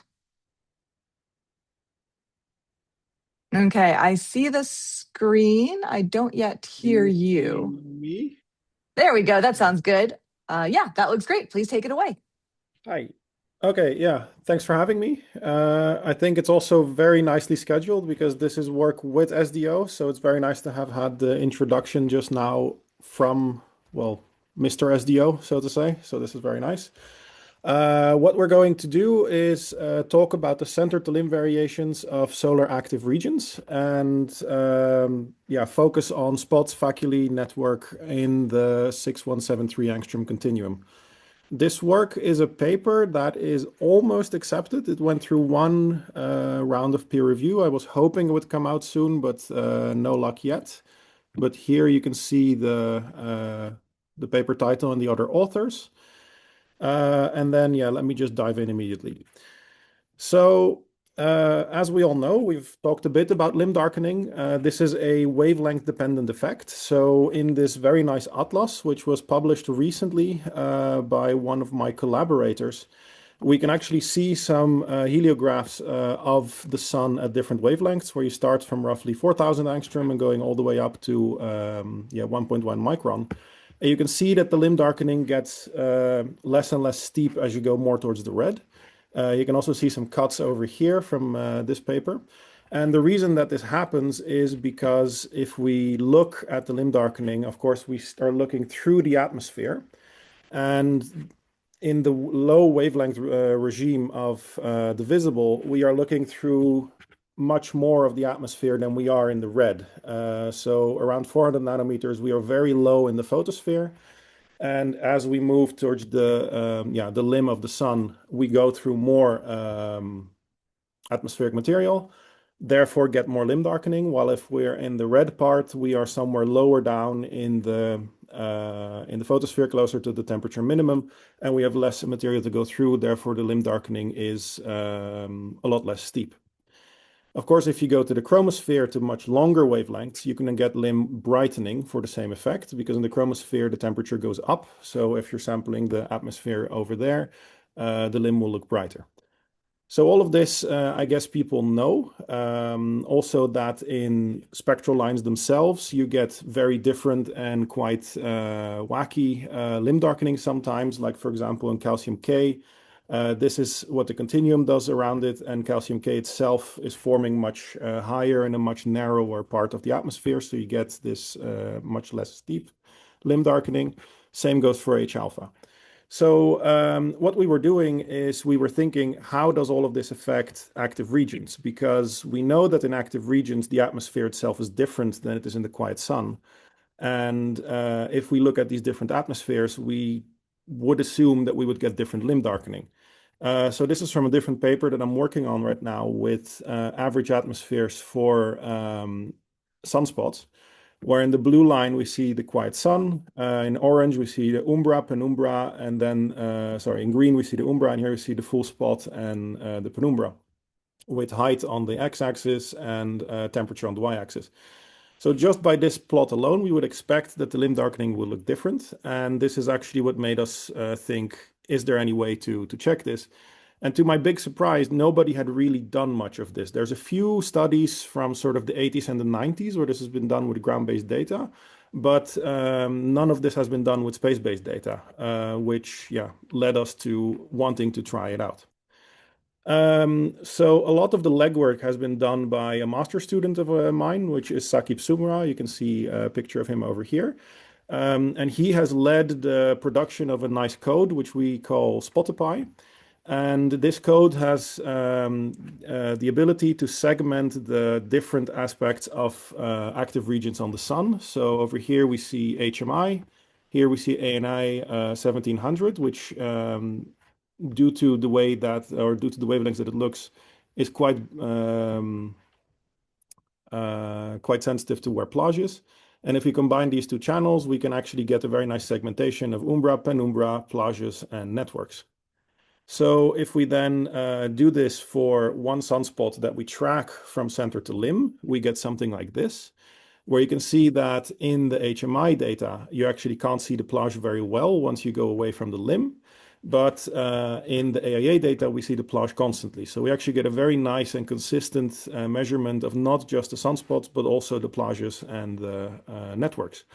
This is a slightly different method than most people use, because this is quite often done with magnetic field thresholds instead of these intensity thresholds at ANA. If someone asks me later, I can talk about that, but in order to save time, I decided to not do that at the moment. So basically, all of the measurements here are flux-based. And because we have all the data on very similar cadences, we can get very nice filling factors where we just move across the move the spot across the disk, and then get all of our limb darkening parameters that way. So how does this look? Basically, if you follow the spot at a high enough cadence, you will get for each of the different types of activity a lot of data points along the mu space. So this is disk center, this is the limb. And we can see that for the full sunspot, we get a lot of variation in intensity. So and that is because the umbra and the penumbra, of course, have different intensity values. Then for the penumbra itself, we see that everything is a lot tighter, just like for the umbra. So splitting them makes it easier to fit. And then quiet sun, network, and plage have a very little spread in general. So these fit much nicer, as you can see. What we then did is we fitted 8 bins, which are 0.05 mu wide. And we then fit a line through the median of each of these bins, which is a polynomial that is as low as possible in order, which still goes through all of the points that are shown here, all of these box plots. For the umbra, this was a second order polynomial, and for the rest, it was either third or fourth. Now, we did this for several different spots.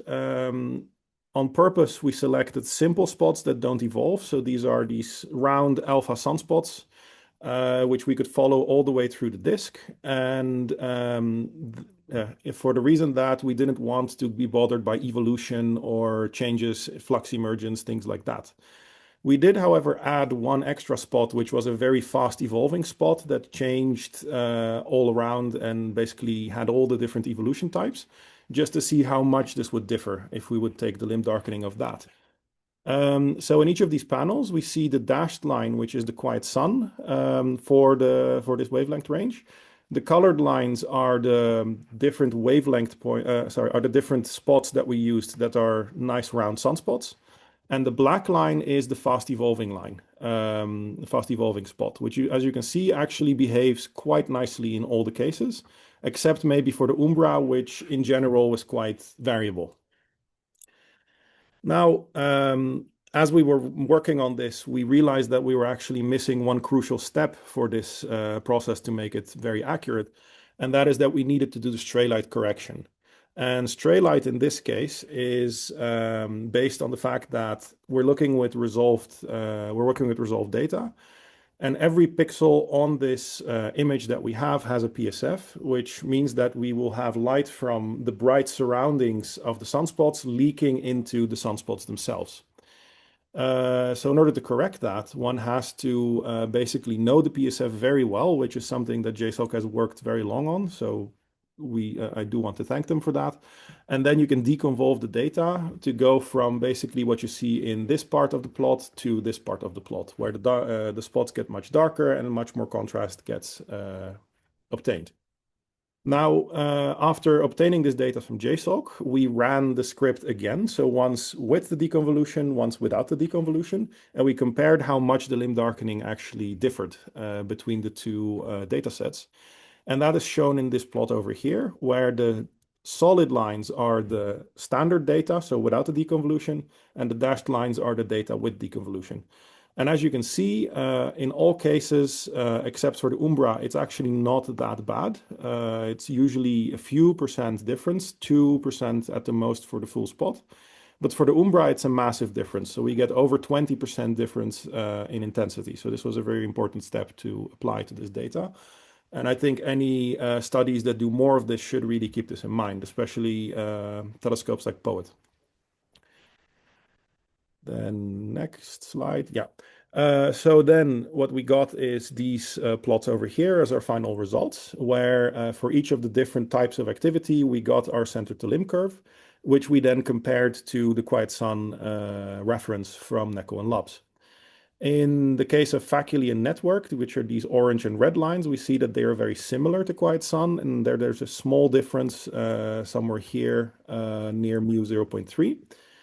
The spot and the penumbra are obviously darker, and the umbra itself is even darker. The green dotted line over here is a phoenix atmosphere or a phoenix spectrum, which we purposefully made colder and then synthesized into a sort of sunspot spectrum, which is an approximation that's done quite often. And as you can see, it kind of follows the spot COV, but not as much as we would want. And a similar thing was done also here with a phoenix spectrum made to sort of behave as a plage by heating it up. So then if we set each of these center to limb values to 1 at mu is 1, we can see that there is much more overlap again between all the different curves, and that there is some offset over here, again at mu 0.3 for the Faculae and the network, and that the umbra actually never really follows the quiet sun itself. Then to make this even clearer, we have this plot over here where we divide each of the different active region types by the quiet sun in order to show how different they actually are from each other.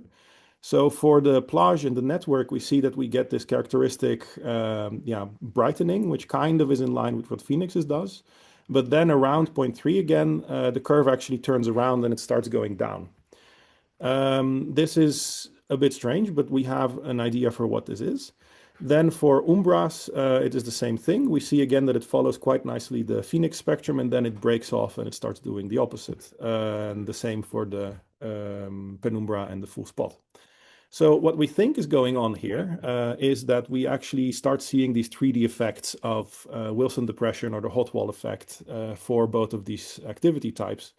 So for the plage and the network, we have the hot wall effect, where at some point, as the region turns closer and closer to the limb, we start seeing not the bottom of the atmosphere, but actually this hot wall taking more and more dominance over what we actually see in the signal. And this will have a very different stratification of the atmosphere. It will have a different behavior in general. So this is where the geometric effects, we believe, start taking over. The same effect can be seen for the spot itself, which has Wilson depression, which is of course much stronger. And therefore we would expect a much stronger change also in the limb darkening at this same location.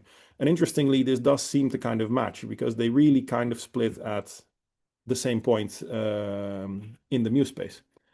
And that will be very nice to actually maybe hear from the people doing modeling if they see something similar to this, because we don't have actual models to test it at the moment.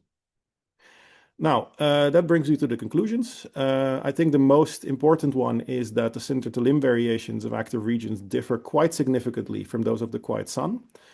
And we should really keep that in mind when we model these kind of structures. The 3D structure of the spots itself should be kept in mind and not neglected. And in general, we need more wavelengths. So this is something that we are working on ourselves. Thank you. That was a great talk. Thank you, Alex. Questions for Alex in the Q&A tool or via the raising of hands? I will start by asking, so you mentioned it'd be great to get more input from the modeling side of things on this. Can you be slightly more specific as someone who doesn't think about models a ton? Who do you need input from? Who can we bang on doors for? I think the Moron people would be great. I mean, the talks that Florian was having where they actually have the spot, they have the limb darkening this. I mean, I should talk with those guys, I guess, and we should compare. Yeah. Other questions for Alex from the audience? Hugh, I see your hand. Go right ahead. Right. Thank you. Very nice. Excellent, in fact, except that we're not seeing stuff below mu equals 0.1.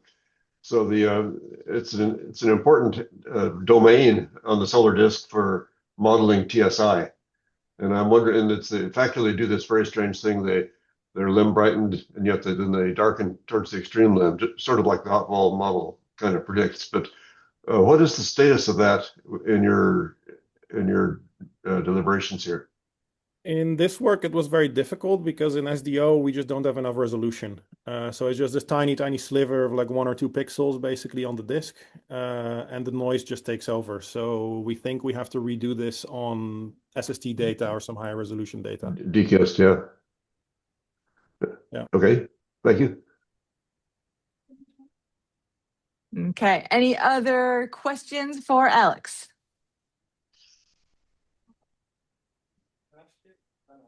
Okay, if not, let's say thank you again for an excellent presentation. And we'll move to the next speaker who is already ready to go. So next up, we have Hugh Hudson, who will be speaking to us about Eve. Okay, we just practiced this since I am able to find the window. Now I've lost it again. Sorry. Nope. We all understand the multitasking, its impact on trying to find the right window to share. There we are. Okay, I hope this is visible. Yes, but I think it is starting. Okay, you're flipping back. Okay, so this is a very what I'm going to present is a very focused and narrow thing, not a general presentation whatsoever. It's just a data analysis, a part of the Eve data. Eve was, as mentioned by Dean Pesnell, is this EUV spectrometer. Whole Sun is a star spectrometer, and it covers this large wavelength range with many, many lines. And it has a time bending of 10 seconds.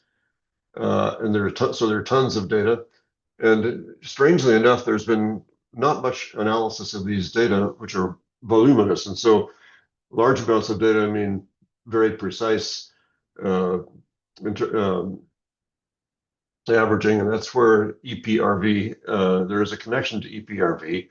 However, from the Doppler point of view, as you will see in the lower panel here, this is a month of data, early in the mission, February 2011. And you can see the flux goes up and down a little bit. There are flares here, major flare, X-class flares. The Doppler is what we want to focus on. The Doppler is in the kilometer per second range. And of course, the diurnal variation you see here is mainly due to the inverse square law, the motion of the SDO spacecraft, and it can be taken out via the ephemeris gotten from JPL horizons.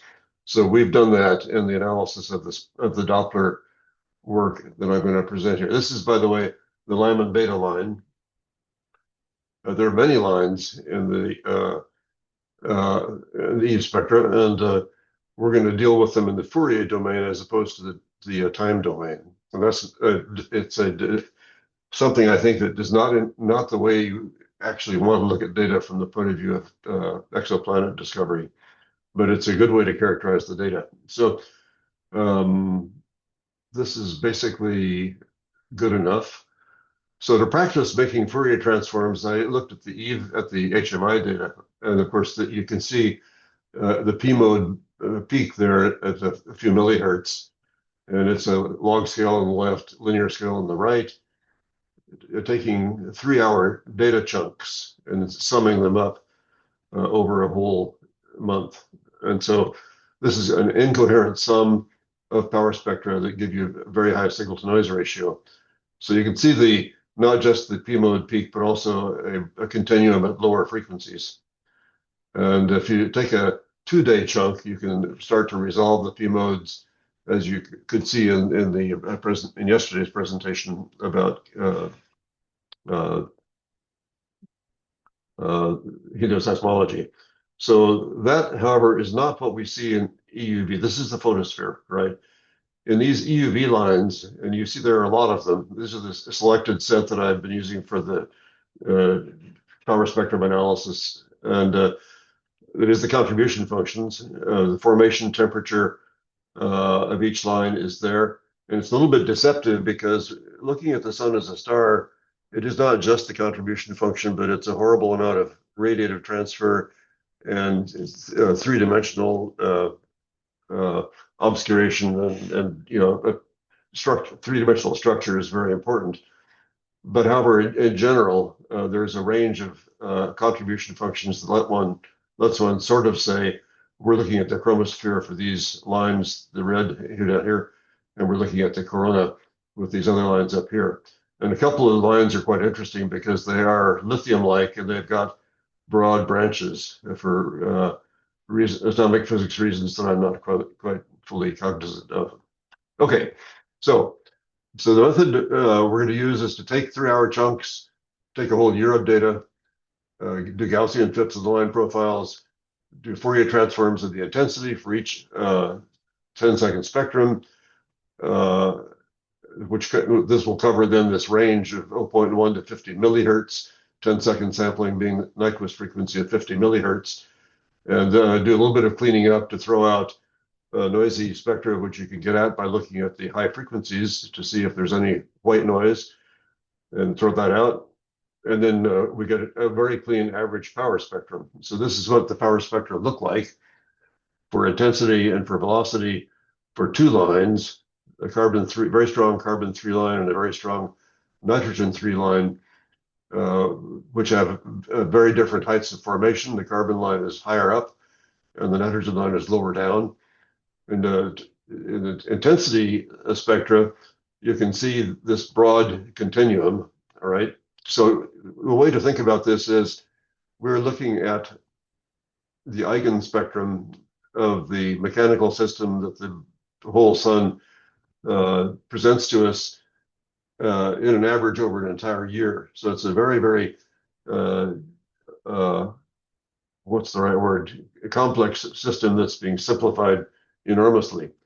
And the intensity spectrum has to be adjusted. The brightness of the line matters.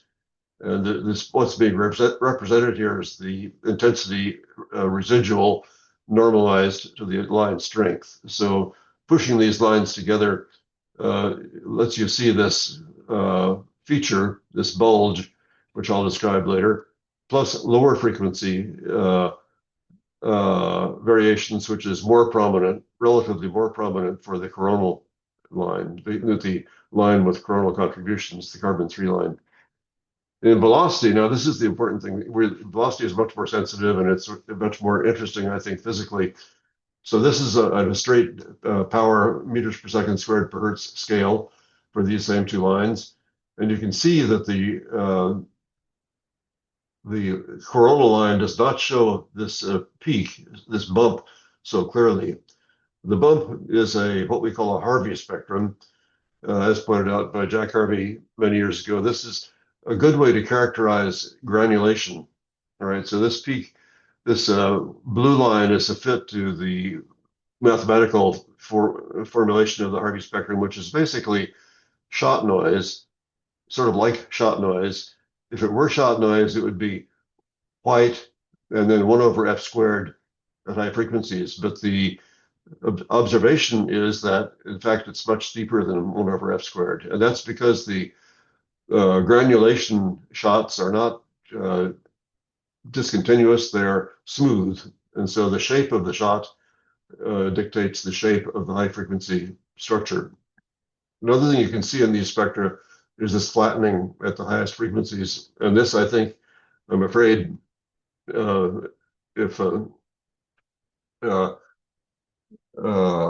SDO, Dean Pastel, is still listening, I'm afraid this is spacecraft jitter out here, which is moving the solar image a little bit upon the Eve CCD and causing a bit of noise. But in general, you can see how clean these spectra are, and it's because we've taken many, many spectra and added them up and beaten the noise down.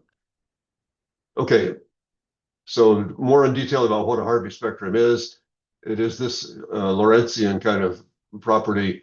It's generalized with an alpha, which lets you characterize this high frequency distribution, plus a white noise constant, plus perhaps a power law at low frequencies. And so the Harvey spectrum actually can be applied separately for different scales of motions. The supergranulation is at lower frequencies, and the granulation is at the frequencies that you're seeing here. That's the thing. The discovery here, I think, is that this very steep slope implies that the turbulence is not the important aspect of these data. It is deterministic flows, basically the sort of thing you can see in the beautiful iron 13 coronagraph data from Mauna Loa. Okay, then this is a very nice overview of a very much broader frequency range presented by Tim Brown. And you can see the solar part of it down below, and you can see stellar analogs above. The solar spectrum has several branches of continuum. At the very lowest frequencies, it's the evolution of active regions. At the tens, 100 microhertz range, it is supergranulation, and then other convection in the form of granulation with a peak in about 5 millihertz. And then, of course, these resonances, which are the P modes. And so, again, this is an eigenspectrum of a very complicated mechanical system. And the important thing for EPRV, of course, is that there are continua here, which really cannot easily be modeled away. In principle, if you knew more about the P mode structure of a given star, you could take that part out just as we take out the SDO ephemeris. But that's very difficult to do for a continuum. Okay, so one nice thing about Eve is that there are many lines, and so these are a series of lines from oxygen at different ionization states. This is the lowest one here is the highest temperature. The highest one is the lowest temperature, and it shows you this Harvey function most cleanly. And one series for oxygen, another series for magnesium, and they give you the same distinction. So the spectra can be studied as a function of species, and the question then would be, what do the models predict that we can learn from? And the answer is there are no models. Nobody has done any modeling of sun as a star Doppler work. And in principle, one can get somewhere with codes like Moram or Bifrost, but they don't have spherical geometry, and so they're inherently limited in how much fidelity they can give to these beautiful spectra. Okay, then what I would like to think of as an upper limit on turbulence, but I don't know much about turbulence. So I'm eager to have a sympathetic discussion of this with people who do know about it. If you fit this Harvey spectrum, and you can see it's a very beautiful fit, it covers the high frequency tail of the Harvey function follows a power law for 3 full decades, right? And to make this spectrum, I've actually subtracted the white noise component out here, and that let's just see that we haven't reached the end of the solar contributions at 50 millihertz, and it would be very nice to have higher frequency, better, more sampling. And then if you take that highest frequency and say maybe there is a Kolmogorov power law, e to the minus 5/3 in this mean spectrum of the sun, you can normalize it to that point at the highest frequency, and that's the blue dashed line here. And then you can take the ratio of the energy contained in that turbulence, if it were there, to the total energy in the fluctuations that we see, the Doppler amplitude, and that's well below 10 to the minus 4. So there isn't really very much turbulence, and I think that's a little discovery that Eve has made by this technique. So again, we're fitting the granulation scales, peaking with the rollover here at 8 millihertz, well above the P mode range, and with this high frequency slope of 4.5. So to conclude, the E data are very stable. One can get these excellent characterizations of all of these different lines over this frequency range.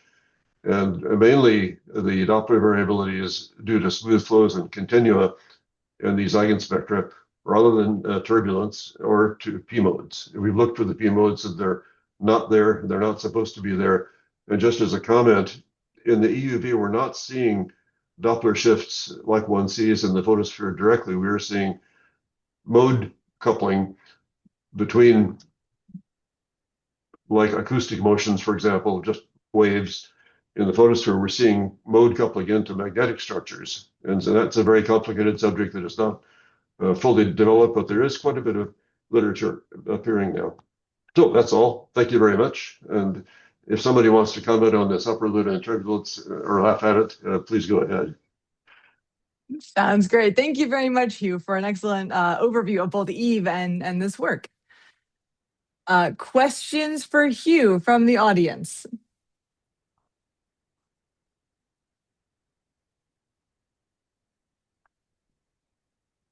Heather, I see your hand. Go right ahead.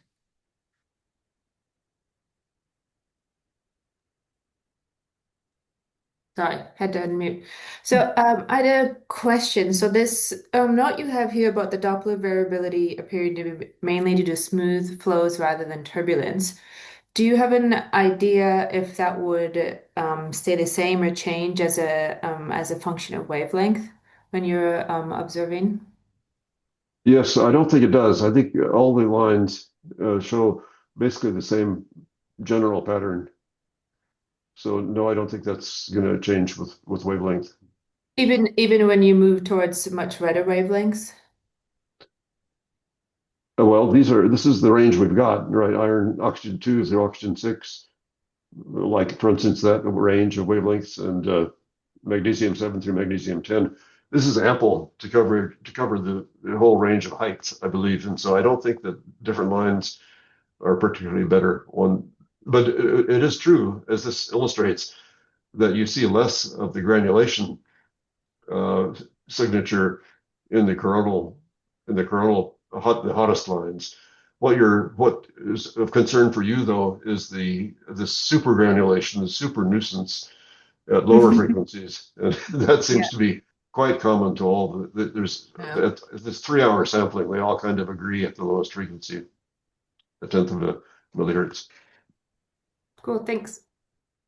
Okay, let's take one quick question from Dean, and then we will move on to our final speaker of the day. So Dean, go right ahead.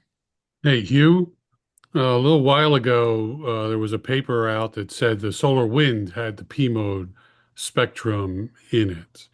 Now, given the fact that you don't appear to actually detect the P-modes, would that say that the generation of 5-minute oscillations is probably not tied back to the solar surface in the solar wind? Well, I think that paper is a little bit pushing it a little bit hard, but other than I think it's quite possible. I think what they're doing is looking at an active region, a localized flow in which the P modes may be embedded somehow, the actual resonances, but they have a very limited time span, and so the precision of their spectrum is not very great. So the distinction here is that we're looking at the whole sun, and they're looking at an active region where there could be a structure that allows the P modes to escape. The P modes, I think the P mode signature should be buried in the Eve data as well, at least at a very low level, but there is the acoustic cutoff, right, that makes it impossible for the actual frequencies of the P modes to be present in the chromosphere corona in principle, except locally. So I have a project in mind whereby a luckless undergraduate student in our astronomy laboratory here will be asked to do a very careful job on searching for P modes via this double power spectrum technique or other techniques in the Eve data, and I'm looking forward to finding out. Right, because if you can see them, then you can track them up in altitude. Yeah, Similar absolutely. to how Junwei did with the image. Yeah, no, that's a wonderful thing to think about. And in general, these spectra allow one to study the flow of energy and momentum up through the chromosphere transition region of the corona. So that's future developments of this kind of analysis, I think, at least in a global sense.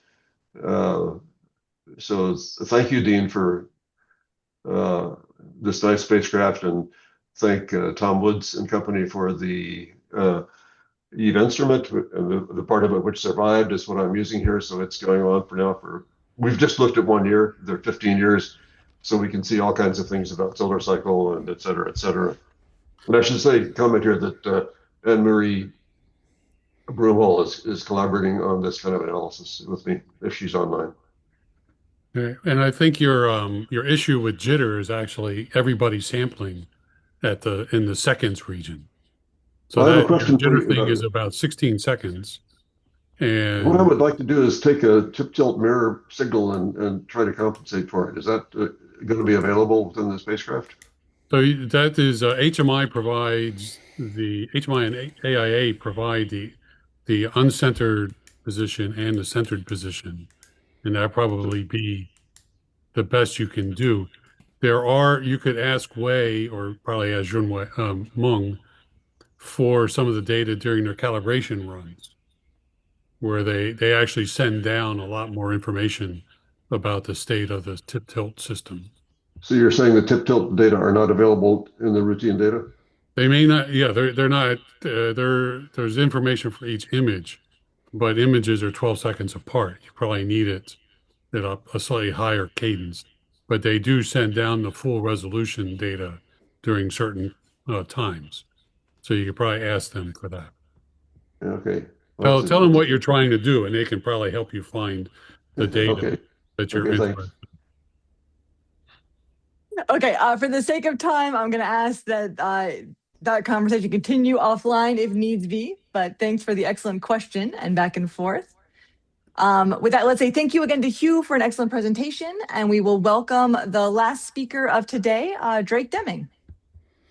Okay, can you hear me? I can. And can you see my desktop? Yes, and that looks Okay. like your first slide is all set, so please Yes. take it away. Okay, so I'm going to talk about line shapes because line shapes are really what we need to understand and measure the radial velocities. And I'll talk in the spirit of this workshop about some of the solar physics aspects of line shapes. So really, I'm going to talk about three things. I'm going to introduce normal and reversed line bisectors. And then I'm going to talk about the physical causes of these reversed line bisectors because it's the reversed line bisectors that I find to be the most interesting. And then I'll talk a little bit about the EPRV implications of having reversed line bisectors. So to remind you what the blind bisectors looks like, most photospheric absorption lines have bisectors. In other words, if you at every intensity level you measure the point between the two wings of the line, that's the point in the bisector. And most lines have bisectors which are shaped like a C. That is, they have their largest blueward shift is in the center of the bisector, and then at the ends of the bisector they're less blue shifted. And the usual explanation for these, and in fact the explanation that we think is really correct, is this is an effect of solar granulation, where in granulation you have blue shifted bright granules and red shifted intergranular lanes, and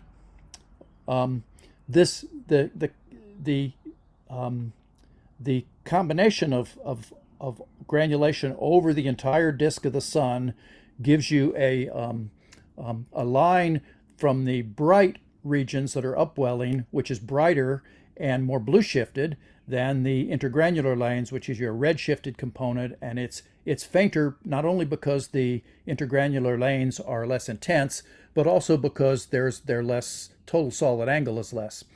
And the net result is you get a C-shaped bisector. Now, there are some lines that have been known to have reversed bisectors, and prominent among these is the calcium 8542 line. And this line is often, as we've seen, in fact, in some earlier talks today, is a probe of the solar chromosphere. And I'm showing you here, for example, an image of a solar spectroheliogram in the core of the line, which probes the chromosphere. It has a reversed bisector, and I'm showing on the right here bisectors measured in the SOLAS data for the whole sun, the whole disk of the sun, in both active and quiet regions. And each of these bisectors is an average over thousands of measurements, and the total uncertainty in the bisectors is comparable to the width of the lines. So there's a very clear variation. Not only is the bisector not shaped like a C, it's a reverse C, but there's a variation with the solar cycle. So this brings up the question, how many other lines have reverse bisectors? And why do they have reverse bisectors? Well, we know sodium D has a reverse bisector, but this calcium line and the sodium D lines, those are very strong lines, very strong absorptions. Is it only the strongest lines that have reverse bisectors? So 2 years ago, Joe Lama and Guanwei Fu and I measured line bisectors in data from the SOLAS project. Now, SOLAS is a project of the National Solar Observatory. And what SOLAS did was to measure in these particular, well, SOLAS had many aspects, but the particular aspect we looked at were disk integrated sun as a star data taken in multiple bands. So each band was relatively narrow and really focused on one or two particular lines, but also had other lines happen to be in mass. And we measured bisectors in all of those lines. And for example, we found that the neutral silicon line at 1082 nanometers has a reverse bisector. That's a strong line, so that's not too surprising. But also an iron line at 538.3 nanometers also had a reverse bisector. And that's a moderately strong line. It has an equivalent width of about 200 milliangstroms, but it's not nearly as strong as the calcium line or the sodium line. So we've only looked at it. The SOLAS data only gave us access to 21 lines, but the fact that we found reverse bisectors in several of them tells us that these reverse bisectors are not particularly rare. They do vary. The reverse bisectors vary with the solar cycle.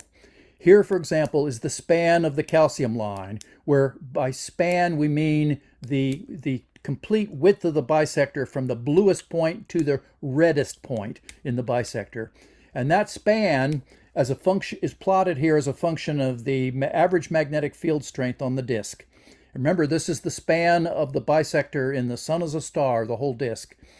And I've arbitrarily divided it into quiet and active regions at about 6 Gauss. But the conclusion isn't very sensitive to how we divide it, because clearly in the quiet regions over to the left here, the bisector is significantly less. It's about a 50 meter per second difference, in the sense that the line becomes more symmetric when the sun is active. That's consistent with solar magnetism damping the mechanism for this reverse bisector. So what are some explanations for reverse bisectors?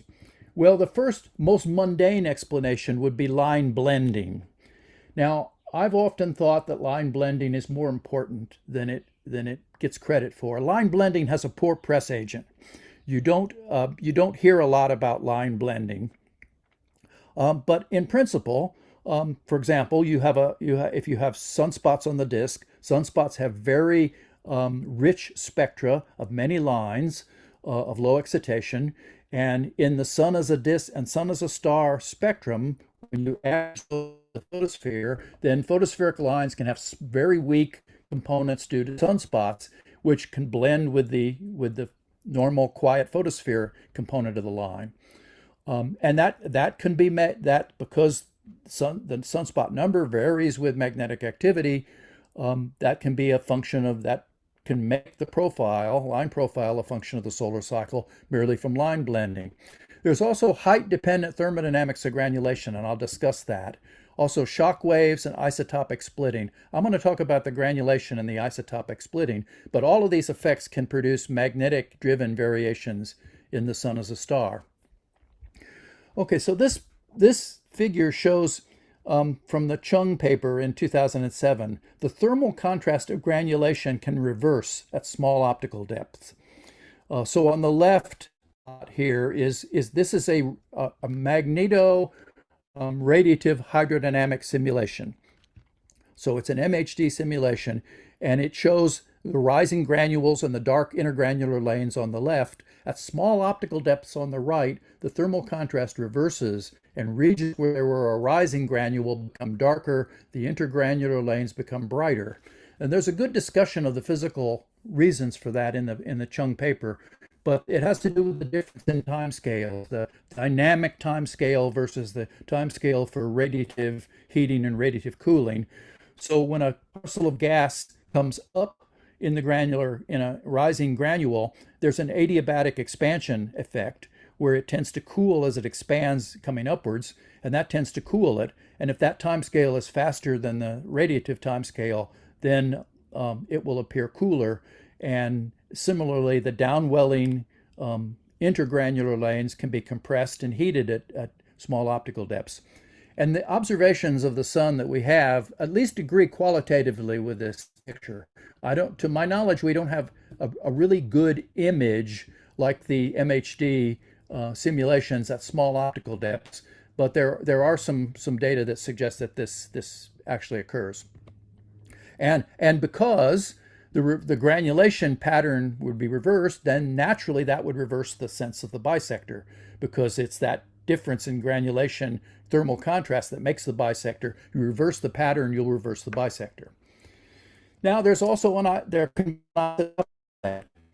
so here, for example, is the calcium line, and I'm using just as an example of a strong line, and everything is not to scale here. But calcium is a good example of a line that has a lot of isotopic shifts. Calcium, the normal isotope is calcium-40, but it has 6 different stable isotopes. And isotope lines occur at slightly different wavelengths. There's a slight shift. In this case, it's to the red. And and that, of course, isotopic line blends with the normal isotope. If there is a Zeeman effect, if there's a splitting, then the isotopic line will be split, and its Zeeman components will lie asymmetrically with respect to the primary isotope, and the Zeeman component on the blue here on the left will lie closer to the main line center where there's more saturation, so it won't affect the line absorption as strongly as the red Zeeman component will, and that will introduce a line asymmetry, and that asymmetry will vary with solar magnetism. So this is another effect that can produce an asymmetry and a reverse C bisector. So I started to think that I had conclusions from this, but I decided I don't have conclusions. I think this just raises a lot of questions. So in the EPRV efforts, we want to separate, we use line shapes to measure radial velocities. We want to separate shape-driven and shift-driven components of lines, for example, using the Scalpels algorithm. Now, Scalpels is a mathematical algorithm, and it doesn't care. It's not dependent on the physics underlying the line shapes. So would it work well if some lines have reversed bisectors, or now I'm not an expert in Scalpels. Maybe if Eric Ford is online here, he can comment. But it's my understanding that Scalpels uses a singular value decomposition, and so if you have different kinds of line bisectors, that may degrade that single value decomposition and add confusion noise. And ultimately, do we have to study do we have to study every line individually in the spectrum of a star to develop a really precise EPRV method, or can we develop a method that works no matter what drives line shape variations? And of course, ultimately, we may be limited by supergranulation, which may just very effectively mimic a line shift, in which case the line shape shift becomes the problem that I'm talking about here becomes secondary to supergranulation. And I'll stop there. Thank you. Okay, thank you, Drake. I like that we end not with answers, just with more questions. Oh, we always have more questions. There's Indeed. Okay, questions from the audience for Drake about these line bisectors. And as we wait, I'm going to put just a couple of logistics links in the chat because folks have asked about meeting recordings and the RCN website. So links for both of those are in the Zoom chat if you would like them.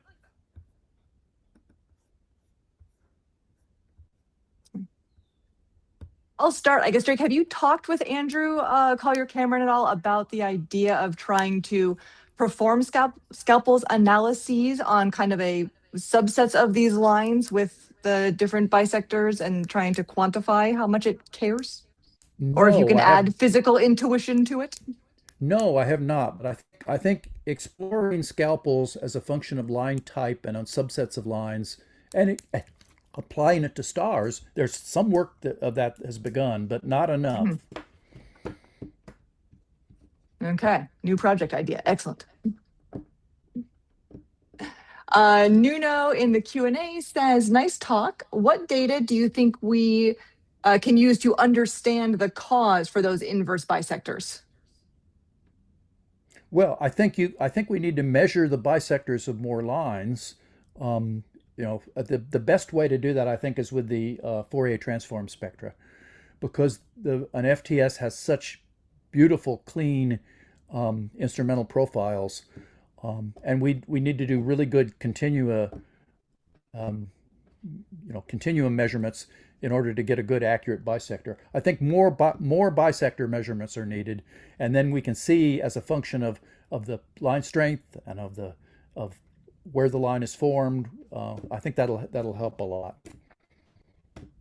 Sounds good. Okay, I don't see any other questions popping. Oh, one more from Amy. Have you looked into the data from Momo Ellsworth to see whether there are reverse bisectors in those data? I'm guessing that's the express solar data from Momo? Yeah, yeah, Momo is looking at express. I originally was going to look at do FTS? Pardon me?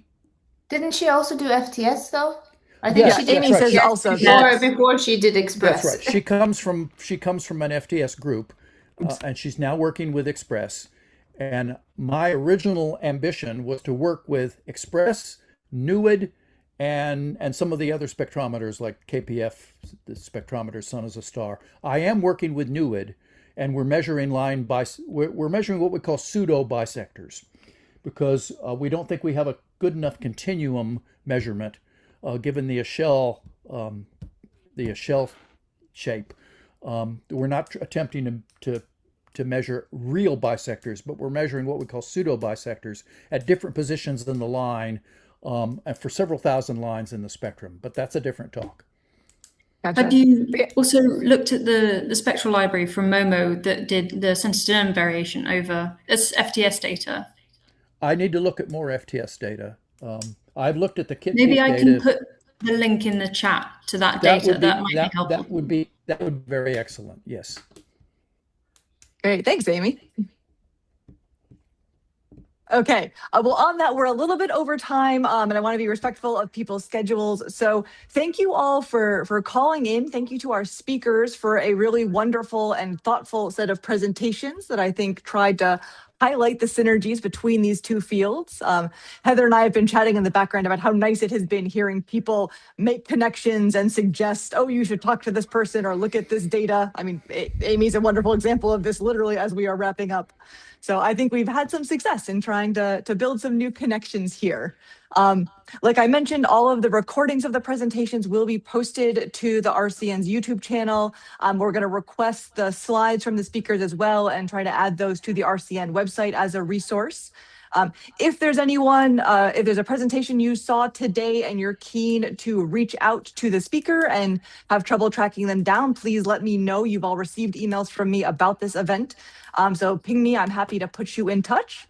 But otherwise, yeah, thank you all for calling in and making this a really community-oriented and collaborative set of days. I think it was a big success. Thanks, everyone. Thanks, folks. Have a great rest of your Thursday.